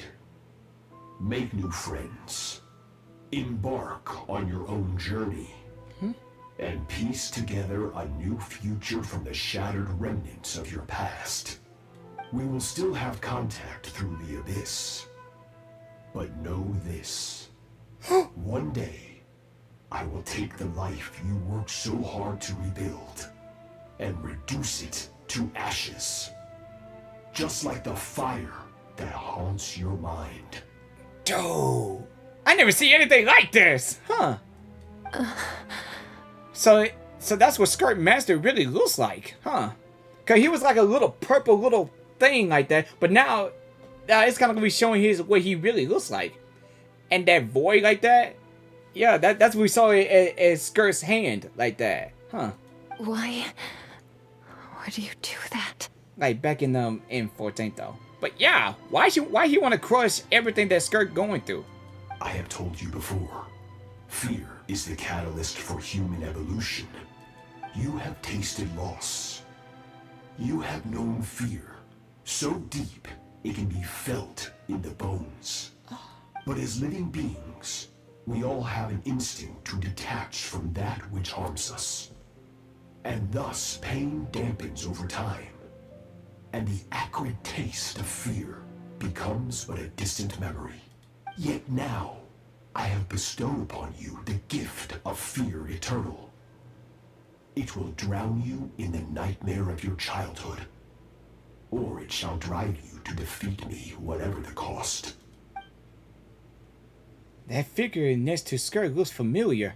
Right! I saw the same figure during the battle against the all-devouring Know-All. Wait! That's one of the boss fights? Like one of the bosses we fought? I didn't know that was Skirk Story. That is what Skirk's master, What? Sirology looked like at one point in time. Wait, excuse me! So that armor guy we just fought right now, that we just saw right there, that guy, that was one of the boss fights? I did not even realize that. So like we just went to the Know-All's mouth, and then we went to that space, and then and we saw that purple armor guy. That was him? Are you kidding me? What? No way! Wait, like, so he could change form? Of course. As a higher being, physical form is a triviality to him. Dude, you gotta be joshing me! Are you kidding me? He could appear as a beast, a human, or even a monster that defies description. The form you see him in here, clad in abyssal armor, is the one he usually wears when traveling through the stars. Oh, wow, wow! That's big, man. I mean, I didn't really notice that. I used to think with Soloti and Skirk were master and disciple, like Skirk and Child. Now I see why Skirk chose to distance herself from humanity. Circuloid told to put her down roots here, while at the same time threatening to destroy whatever life she managed to create. Oh, that's why she was trying to put, like, even she's trying to create, like, the things that she's doing in her life in Teyvat. She's trying to protect it. That makes sense now. For certain reasons, I need to bridge the power gap between me and my master as quickly as possible. But first, I need to understand the source of his strength. Oh, okay, now I understand. To do that, I need to follow in his footsteps. Walk the path he once walked.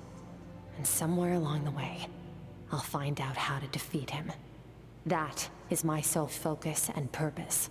Oh, so she's trying to protect her life from him, so that's why she's trying to find a way to beat him, so that way it doesn't happen like that.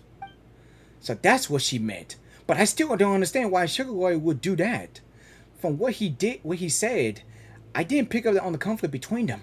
I'll let you in on a little secret. The real Serology is terrifying. How terrifying were we talking here?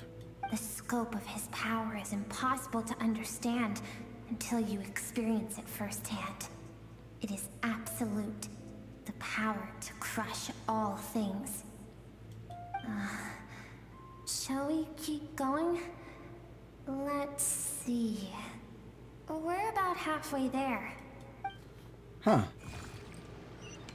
Man, dude, that is some biggest secrets that I ain't never ever heard about. Hey, speeding up fast. I think we might get closer to the truth, but dude, even I've been thinking that I've been keep on fighting that I've been keep on fighting him, Sugoi Skirk Master, all this time. I beat him so many times, and I did not know that was him. So this must be Skirk when she was a kid. Oh, Skirk's so cute. We've made it quite a ways already. This is Skirk, when she first began training under Serology. Oh. I have set your broken wrist. Tomorrow, you're to train twice as hard.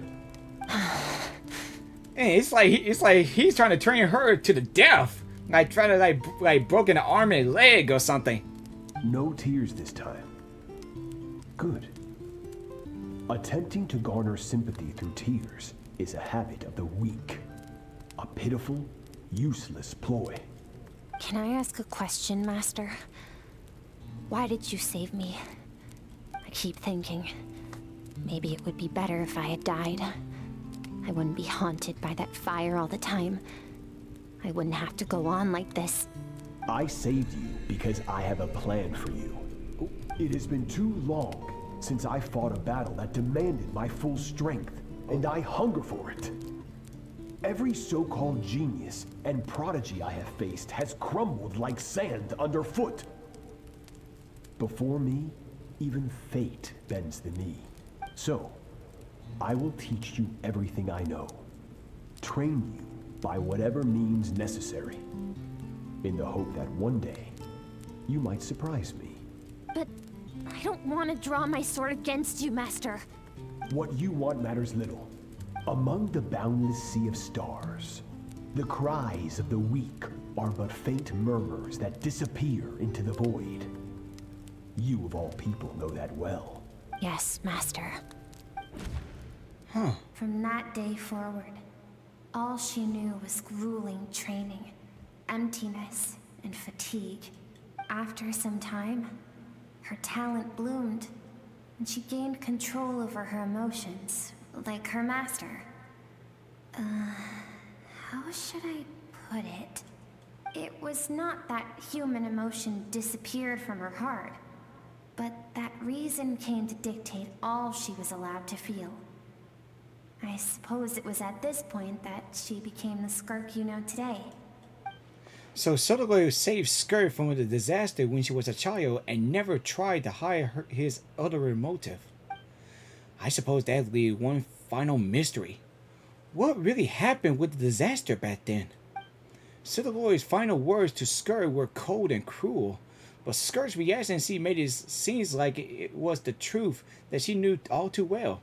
I had a feeling it's all come back to what happened back then. About those people. We're nearly there. I almost don't want to reach the end. Well, shall we? This is the final stretch. Okay then. But even like I said, even Skirk has a hard past. Even I now understand what she's going through. Even that's what makes her today how she is now. But still, I wonder what's gonna happen next. Like after this, maybe she might learn something, or maybe she might get a chance to fight her master or something. Like, dude, I don't know. Oh. These are Skirk's happiest memories. I never thought Skirk has happy memories. And even look how happy she is. What a simple and carefree time it was. Wisps of clouds dotted the sky.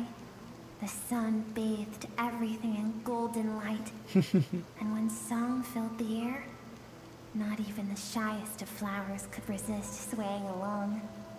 This is Skirk's homeland. She was so curious about everything as a child. Always skipping school to go exploring instead. There was so much to discover. The treasures at the bottom of the sea. The secrets beyond the stars. And that merchant ship packed with adults wearing those strange clothes. What merchant ship? Yes, the ship. That was the beginning of the end. Whoa. Hold on. The merchant ship and the dog wearing strange clothes. Huh. That kind of reminds me of something from that, but I'm not sure that really is. Somewhat kind of like... It was a spaceship. A spaceship? When it arrived, the people that disembarked wore smiles on their faces and spoke of friendship. They claimed to be merchants from a neighboring planet, looking to establish trade. Oh. Skirk's parents, her relatives, her neighbors, everyone welcomed the newcomers with open arms and allowed them to explore the planet. To them, the visitors were guests and should be treated with hospitality. No one had any idea of what was to come. Several months later, an army of unknown origin arrived without warning and carried out a ruthless campaign to destroy everything and everyone on the planet. Yeah, I saw those people, those souls that happened.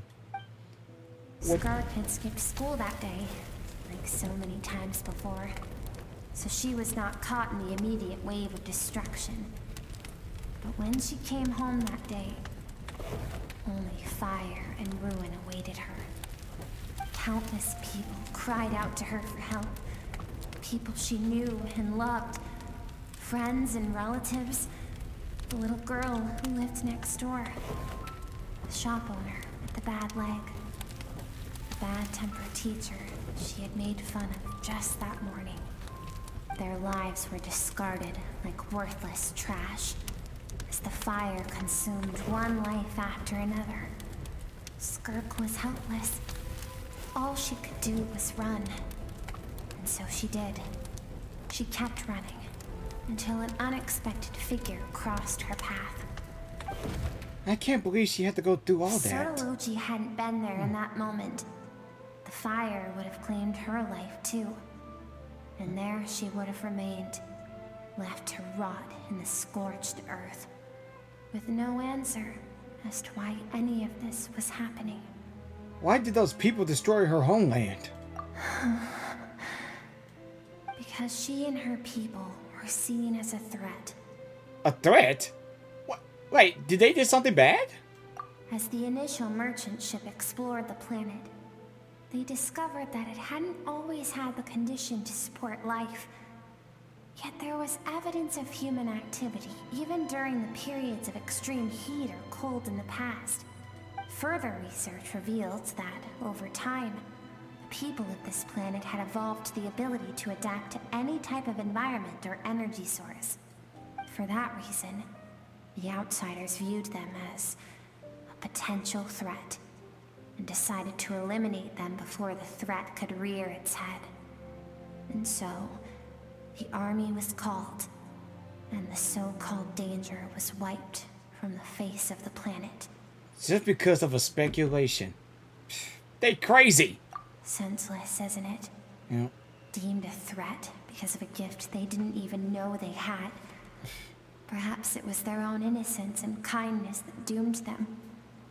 But in the end, that was lost to the blaze as well. Man, that's horrible, man. If those with power get to decide good and evil, then all you can trust in is the sword in your hand. And so, before death could claim her, she ran. She ran and never stopped. Yep. Now I see why she distanced herself from the world. No one wants to relive their most painful moments. True, nobody does. Well, that brings us to the end of the story. This is as far as we can go. Yeah, seriously, nobody want to live those painful moments, even though, like, not happy. Like, some people don't have happy beginnings. But still, man. Skirk is waiting over there. For both of us. Let's go to her. It's time to fulfill my purpose. And my greatest wish over all these years. Now I really understand. I exactly understand right now what is happening. Oh, and there's Skirk right there. I'm glad I learned everything from Skirk. Like, I just glad I learned everything about Skirk, though. Even Skirk is really my favorite. But now... So all this, just so you could bring him here. I have things to say to you. Well, to me. Huh? Wait, so that little cute thing is Skirk? Wait, seriously? I want someone to witness our reconciliation, even if it takes an argument to get there. And he is the best choice in this moment. Wait, so then, wait, is that Skirk from the past? Her suppressed emotional self. The version of herself she keeps locked in the recesses of her mind, stifled by reason. Oh, emotion. Okay.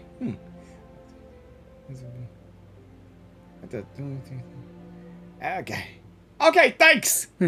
All those Appreciate rejected impulses, those discarded aspects of your past selves, they are a part of me now. I am who you used to be. Someone you have refused to face for too long. So, I came to face you instead. Oh. You're wrong. I've faced you all along. And that's exactly why I keep you locked here. Your existence makes me weak. Moments of joy and longing are when we are most vulnerable. Don't forget, it was a penchant for goodness over reason that doomed our homeland in the first place. The vastness of the universe renders everything insignificant. Our feelings most of all. Even so, learning from the mistakes of the past doesn't have to mean erasing everything. Strip yourself of your so-called weaknesses, emotions like kindness and empathy, and what makes you any different from the ruthless soldiers who slaughtered our people? The difference is that I'm doing what is right, what is necessary. I allow you to exist, but with limited freedom.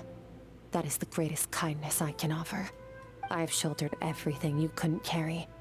I rose above the numbness and emptiness, and it was cold, unfeeling reason that brought me this far. It made me who I am. It made me strong. That is the problem. I want to shoulder those things together. On the grand scale of the entire universe, maybe our feelings are vanishingly small, but why should that mean they don't matter? Emotion gives warmth to the cold expanse of space. It gives meaning to the world around us. Think back to those nights of gazing at the stars, those afternoons of exploring the unknown. Think back and let them grant you peace.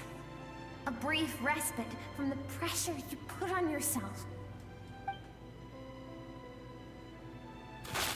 Ooh. That isn't what we need. Whoa. Dude, I didn't know you would go that far by frozen that. Exactly what we need. Ooh. Aren't you curious about why recovering your strength has taken longer than normal this time? Finally, you get to the important part. That is the only answer I came here to find.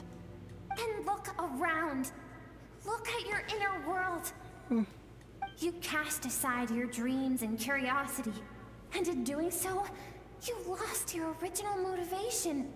You severed all connection to who you used to be, so you can no longer draw strength from your past. Now, the only things driving you forward are fear and survivor's guilt. But these cannot take you far enough. And so, this river, the source of your strength, grows more polluted by the day. I mean, it's kind of like that, you can't just choose this one and then don't choose the other. Like, you get your really happy joy moments out of the way and then go with fear and survivor. But still, you can't just have one then the other. You gotta have both. You gotta keep it balanced, right? You gotta keep your emotions in balance. You can't just choose one emotion and then not the other. It doesn't work that way. And do you think that means I should seek help from a weak little thing like you? Yes, that's what you need. But your emotional self isn't weak. Yeah, that's true. It's just like your emotions, that emotion is part of you. And it doesn't make you weak either. But the fact that the train is tired and broken free from a constraints to come and face you, that proves it. Thank you for saying that. I knew bringing you here would be the right choice. To be honest, I'm not here to argue with you. This isn't about who's right or wrong. And in fact, I agree that in order to make it through the wake of that tragedy, we had to distance ourselves from the pain through reason over emotion. But what is right at one point in time isn't always right forever. I know you will never forget that fire. I know the fact that you were the sole survivor fills you with guilt. And I know that among the voices that haunt you, mine is there too. Because deep down, you know that you didn't turn out to be the person you wanted to be. All those unfulfilled hopes are like knives to the heart. And I don't want you to hurt anymore. So even if you can't accept me, I hope, at least, that you can let go. I keep thinking, maybe it would be better if I had died. I wouldn't be haunted by that fire all the time. I wouldn't have to go on like this. Oh. Your dad and I, we're not afraid to stare death in the face, but we need you to survive. Oh, it's breaking! I'm sick of being a kid. There's so many amazing things out there. And I'm ready to see them all. Oh.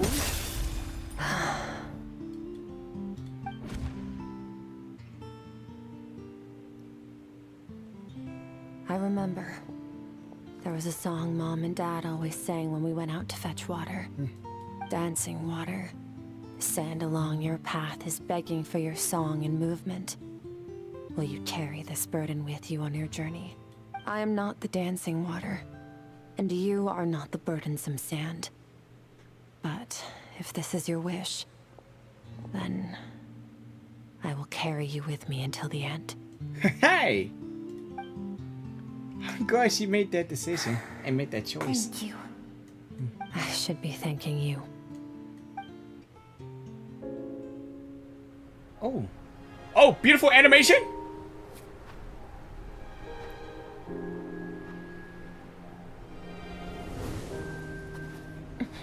Oh.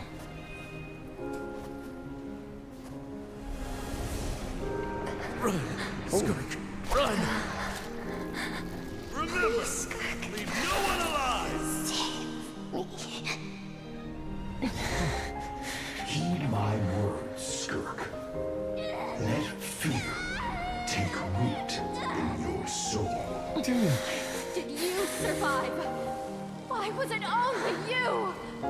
kind of like she's kind of trying to come out of the darkness and come to the light. Light in this world.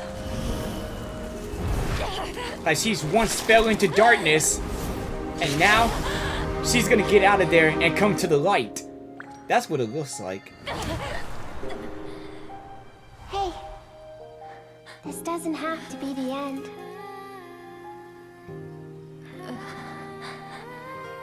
Huh. Oh. Life is a gift. Don't let darkness claim it. Dude, that is sounds so beautiful, man. That's like that's some sound beautiful musical.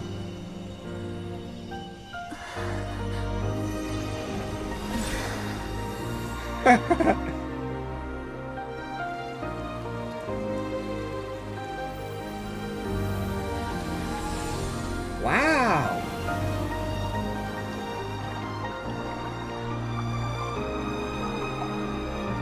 Dude, this is so beautiful.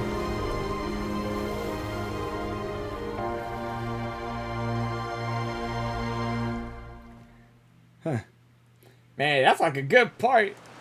I got a good part and a good ending for this. Oh! So, you saw my memories then? Yep. I once asked my master if survival of the strongest was the law of the universe. He said no. But in a world without order, those with no moral boundaries tend to be the ones who survive. Yeah. Like, power is not a substitute for doing what's right. That's why, after hearing his answer, an idea came to mind. An idea that, one day, I would create a new world order. One in which there would never be another tragedy like that fire. One in which power was not the law of the land. But that means I must defeat him. Because my master, Sertologi, is, at the core, a defier of all rules and order. It sounds like you have a work cut out for you. Yes. And not just because of the gap in our abilities, but also because I have no reason to see him as an enemy. Although his decision to train me was not made out of kindness, he did everything a master should. He saved my life, taught me the sword and the principles of strength. And for that, I respect him. But he intends to face you in battle one day. I know. And it's not something I want. But Master never goes back on his word. I have to treat everything he says as a promise. He's no longer into that. But he sends me messages through the abyss every now and then. Most of them are simple greetings, or an answer to one of my questions. Every time I hear from him, my heart skips a beat. And I wonder if this is the moment where he'll finally appear before me and tear down everything I've built to pieces. Maybe that means I do live in eternal fear, just like he said. Yes, I respect him, but I'm also afraid of him. And for that reason, the pursuit of strength consumes every moment of my life. I don't know what Master has planned, but I have to be ready. But if he tests you one day, I'll help you. Help me? Why? This isn't your fight. But you can't work alone, you know. Because if we want to build the world we both want to see, everyone has to be willing to fight for it. If we all do our part, we can make the entire universe a kinder place. Yeah, exactly. Yeah, especially you can't do things alone. You gotta have somebody to help. Like you gotta have somebody to help you out to work things out together. Skirk gazed at the distant sky. There's nothing else to do here. Should I leave? Wait, don't leave yet. Let me walk around. Let me look around this place. So yeah, this is Skirk Inner World, and dude, wow.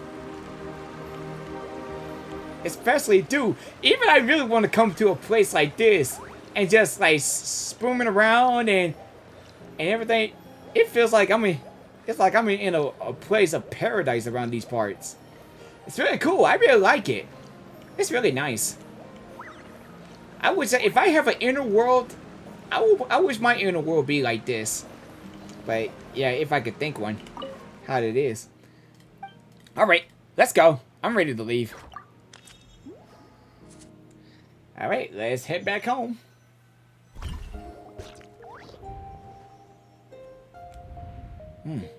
Oh, you're finally awake. Yep, I'm awake as alive and kicking. Honestly, Paimon was gone for like 2 seconds and then she comes back and finds you both unconscious? Oh, you scared Paimon half to death. You're both okay, right? What does it look like? It looks like you got your strength back. Only water from the source can cleanse the rot and filth that flows from the past into the future. I taught you to incorporate the experiences from your journey into how you fight. I suppose what happened today will become an inseparable part of who I am. Okay, so Paimon feels like she's missing some important context. But whatever. Paimon brought back tons of delicious snacks. Let's dig in. The three of you enjoy the snacks. All right. It's about time we finished what we started. We're gonna deal with this thief for good, right? Ah, finally! Let's show them what we made of. This time, I'm not going to tell you to hold back. But having digested even more power in the meantime, he's going to be tougher than before. The good news is, we have no reason to pull our punches this time. So, let's go. Same place as last time. Alright then, dude, we're about to go fight that guy. We're gonna beat that guy down. Yeah, right, he about to go down this time. He about to go down. Okay, we're going in. We're gonna see how this guy is. Ooh, yeah, that's that void. Yeah, just like in the narwhal. The fog is gone. Mm-hmm. Yeah, just like the narwhal. Okay, now... Isn't that the form the all-devouring narwhal changed into? How come he knows that, too? Huh, that's what the fowl used to look like. Really? So, you're telling Paimon that giant whale and this guy can both turn into the fowl? How does that work? It's a subconscious instinct. Any intelligent being who longs for his level of strength is bound to mimic his appearance. It's a natural response after encountering someone as powerful as Master. To them, he represents ultimate power. We know the person before us has encountered Master, and we know he stole a portion of my power. So it's not surprising that he would assume this form. Okay. Oh, the closer Paimon looks, the more intimidating it gets. Nervalette isn't here this time, so it's up to us. He won't have the nerve to steal again after we're done with him. Let's teach this guy a lesson. Okay, yeah, this is gonna be just really like that time. So let's do it. Yeah, dude, it's just like this boss fight before. Oh, no, wait, this is different. Use a chance shard attack to destroy it quickly. Oh, crud, oh, crud, oh, crud, oh, crud, oh, crud, oh, crud. There you go, there you go. Oh, okay, this is more different. But still, he still look the same when he's doing. Even his attacks are look the same, though. Okay, wait. I need to heal myself. Hold on. Okay. Oh, that was close. Okay, wait, don't tell me I'm still dead. Okay, am I still alive? Am I still alive? I just want to be sure. Oh, good, that was a close one. Okay, there we go. Now it's my turn.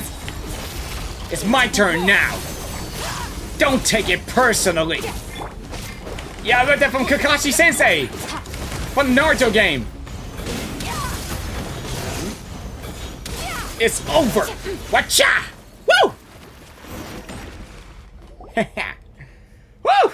Hey, that was... Oh! Beautiful cussing. Oh, here we go. Now this again. Watch out!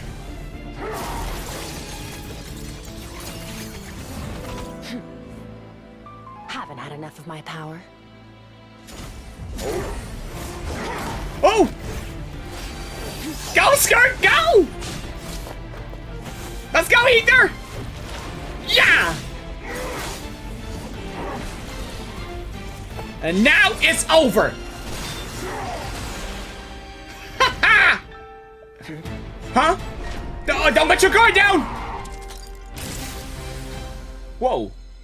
Hello? Well then, let's see how much more of this power you can handle. Oh! Oh! Oh, dude, this fight is sick.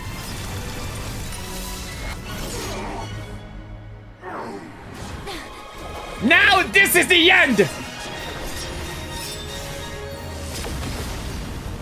Wow.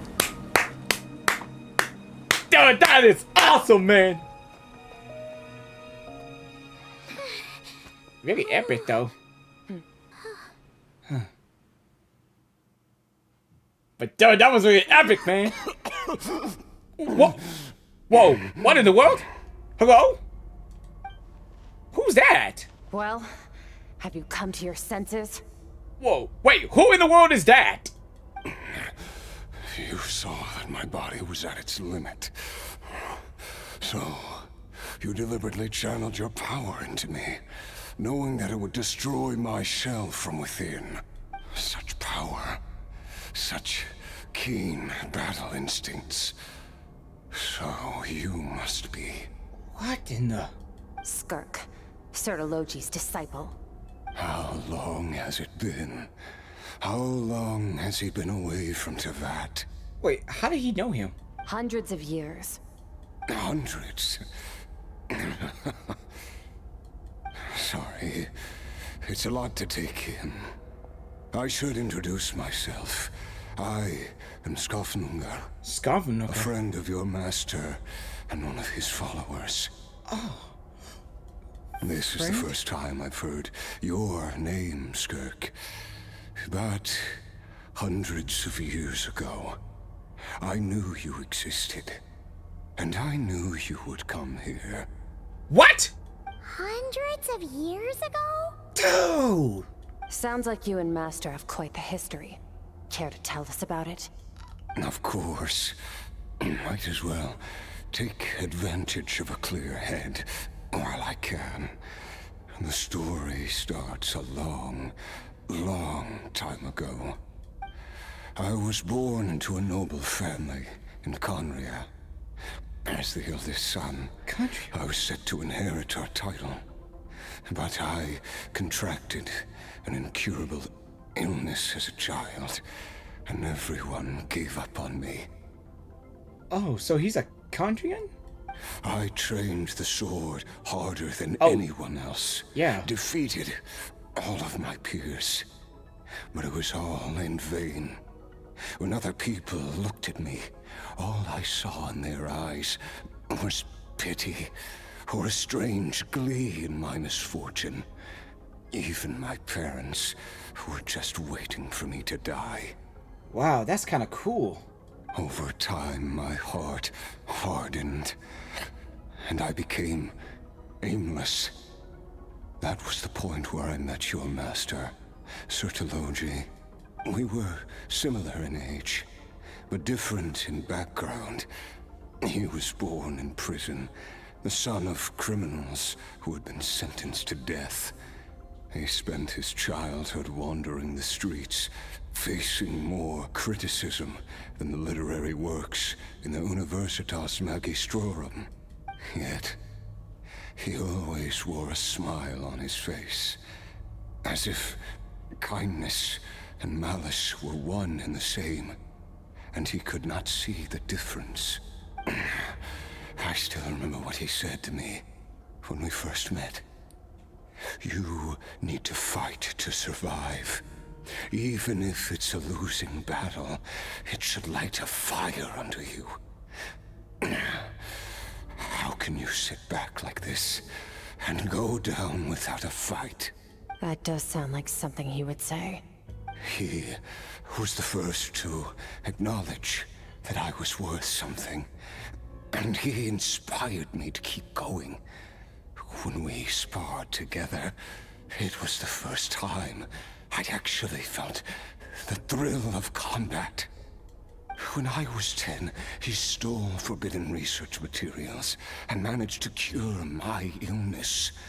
It was like there was nothing in this world he couldn't accomplish.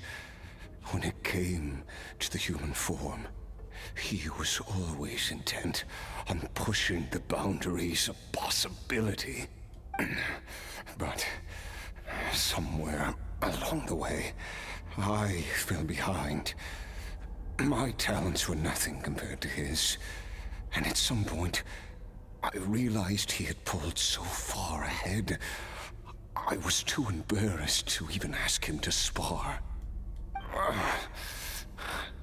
After his grand endeavor was successful, he sought me out and said to me, "This planet no longer holds anything of interest to me, so I'm leaving. But first, I have an offer. I can use a power I have just refined to break the curse of immortality for you.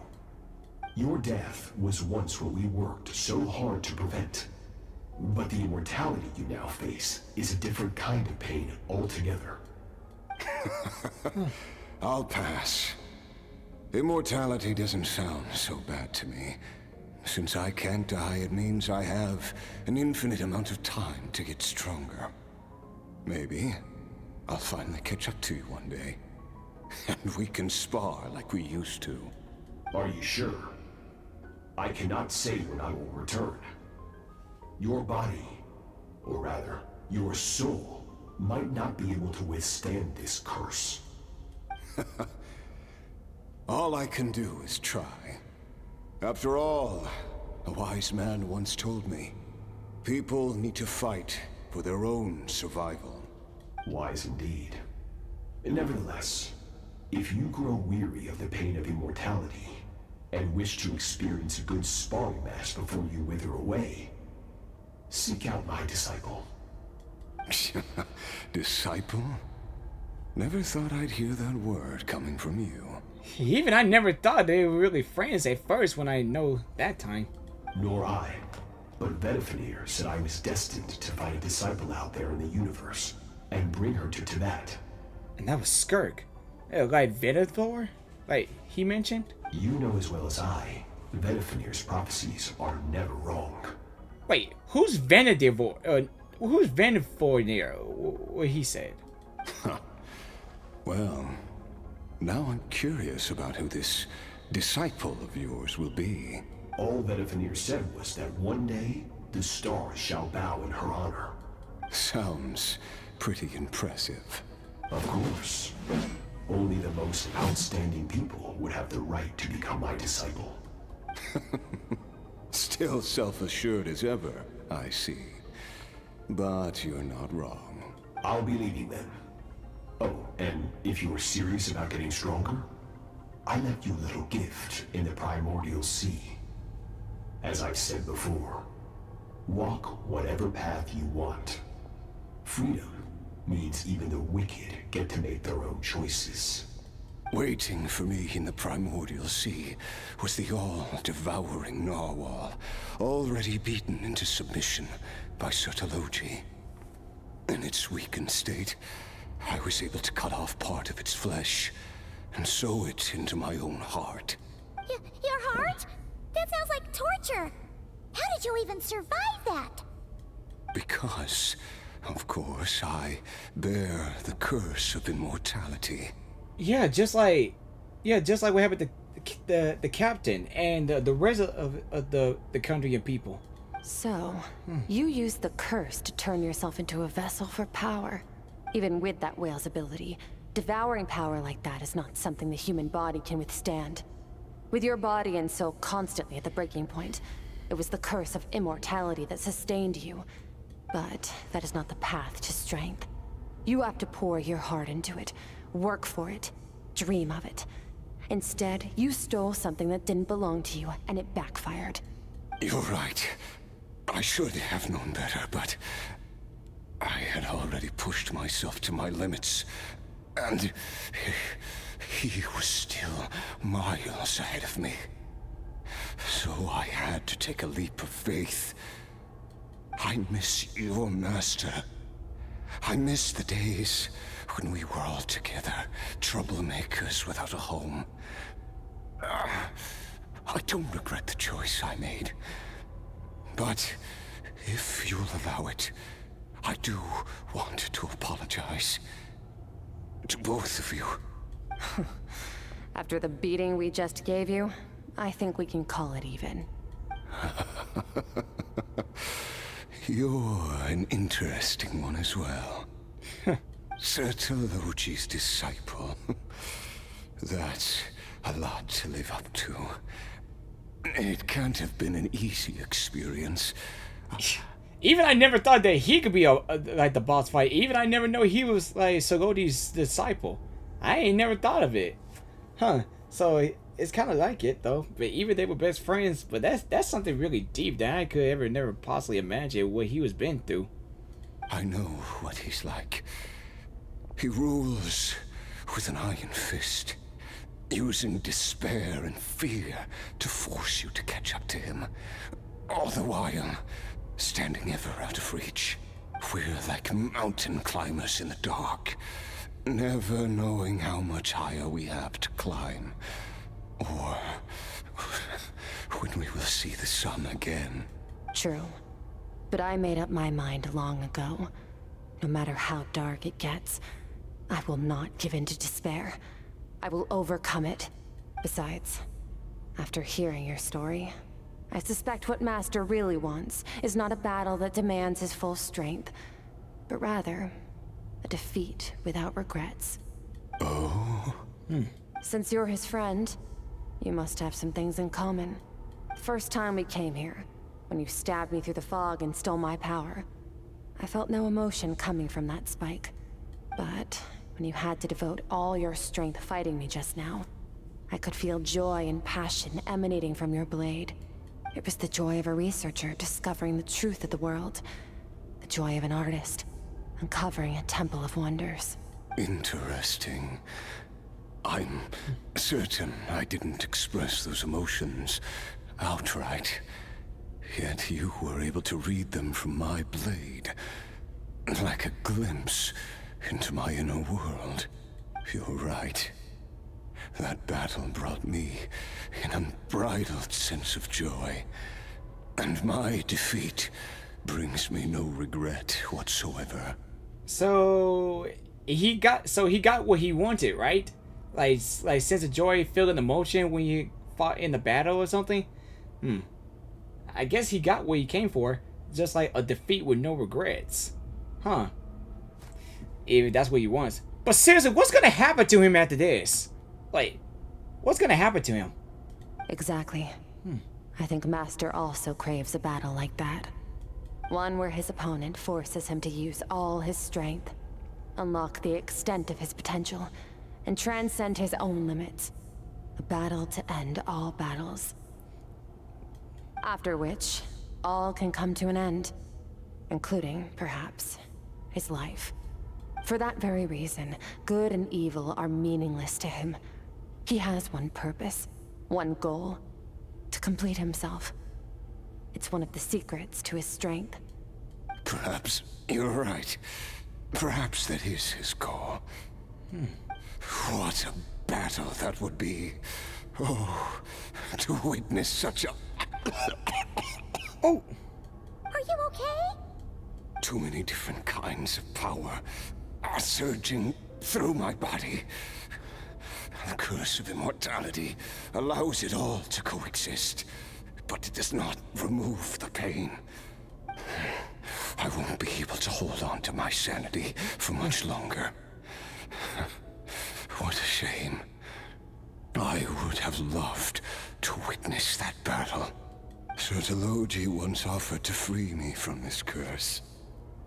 Now, I must ask that of you, Skirk.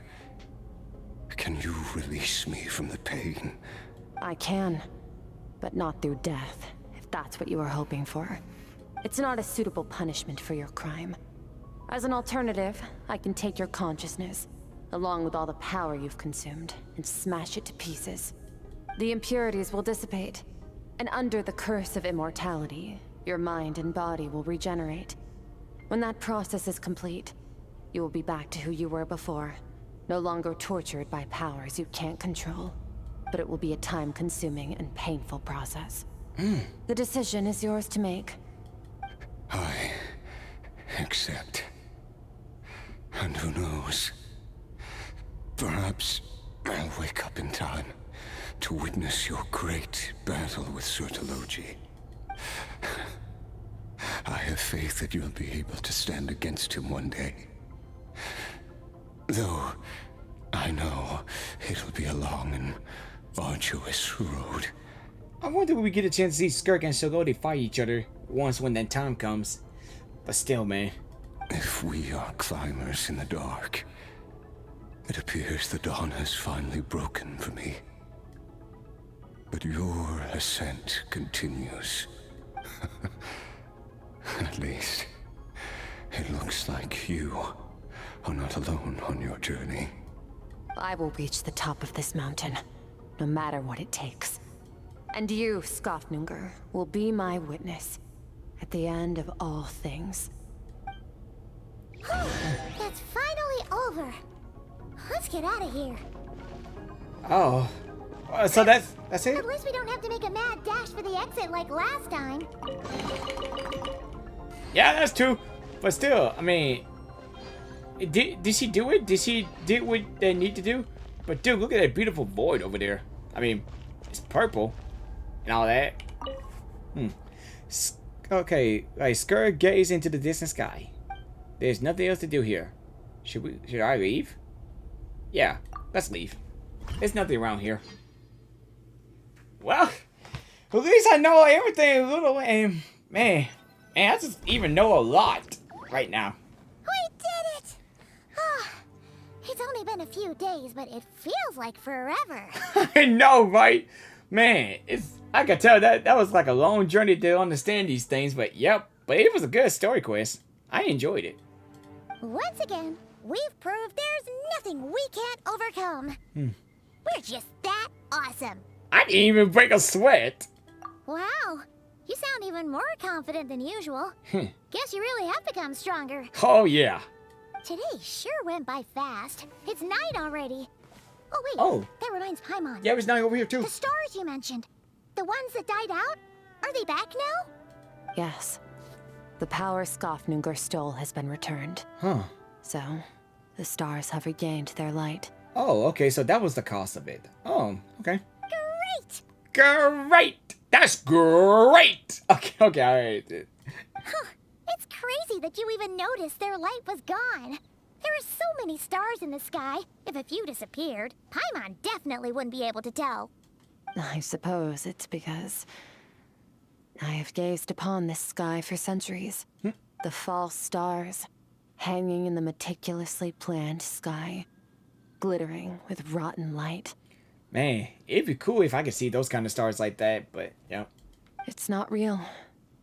And yet, it is for that very reason that I can look upon it and enjoy the momentary peace it brings. Yeah, it's beautiful. I really agree with that. But you know, I would like to see what it's like up there. Even the most beautiful of bubbles has to burst. We will return to the real universe one day, whether of our own volition or not. Yeah, because even we have to go through that face sky, but then now we're gonna have to figure it out that what's really up there in that face sky. And I hope we could go back home. Time marches to the ever real forward. universe, as you said. Even the innocent and naive will taste life's bitterness. Yet through hardship, we grow until we learn to seize the sands of time for ourselves and uncover our true strength. Though we gaze upon a false sky, its vastness and majesty is palpable. One can only wonder, what is it going to take for kindness to reign supreme in the vast expanse of the universe? Ugh, this is all going over Paimon's head. But if she knows one thing, it's that the Traveler always finds a way. Ever since we met, he has filled Paimon's days with happiness. No matter how tough things get, he always finds a way to make it better. Thanks, Paimon. We always been through all these times together, huh? Man, good moments, happy moments. Sometimes we argue, sometimes we play jokes, but still, we always make things better. If it's too big a job for one person, then we'll do it with two. And if two's still not enough, then three. 3 it is. We've met so many amazing friends and accomplished so many amazing things. As long as we don't give up, we can make any wish come true. That's exactly right.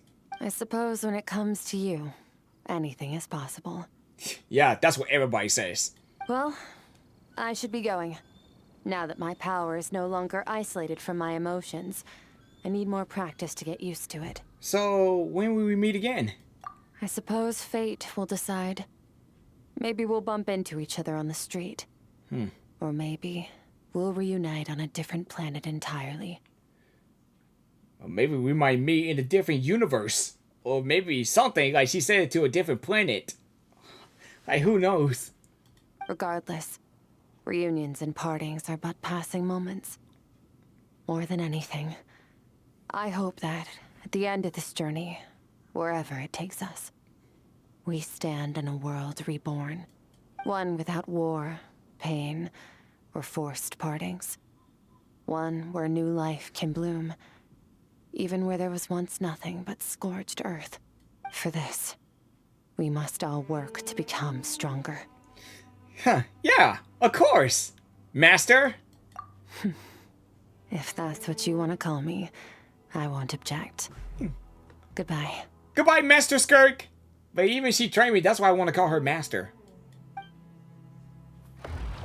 Bye! And there she goes. Is it just Paimon, or is she being nicer than before? We definitely count as friends after all that, don't you think? Yep. Yeah, I think she like got her emotions back. I think that's why she changed up a little. Hey, what do you think about camping here tonight? There's nothing quite like sleeping under the stars. Come tomorrow, we can continue our journey. Oh, and since Paimon treated you to that super nice meal at Wanmin Restaurant, it's about time you returned the favor.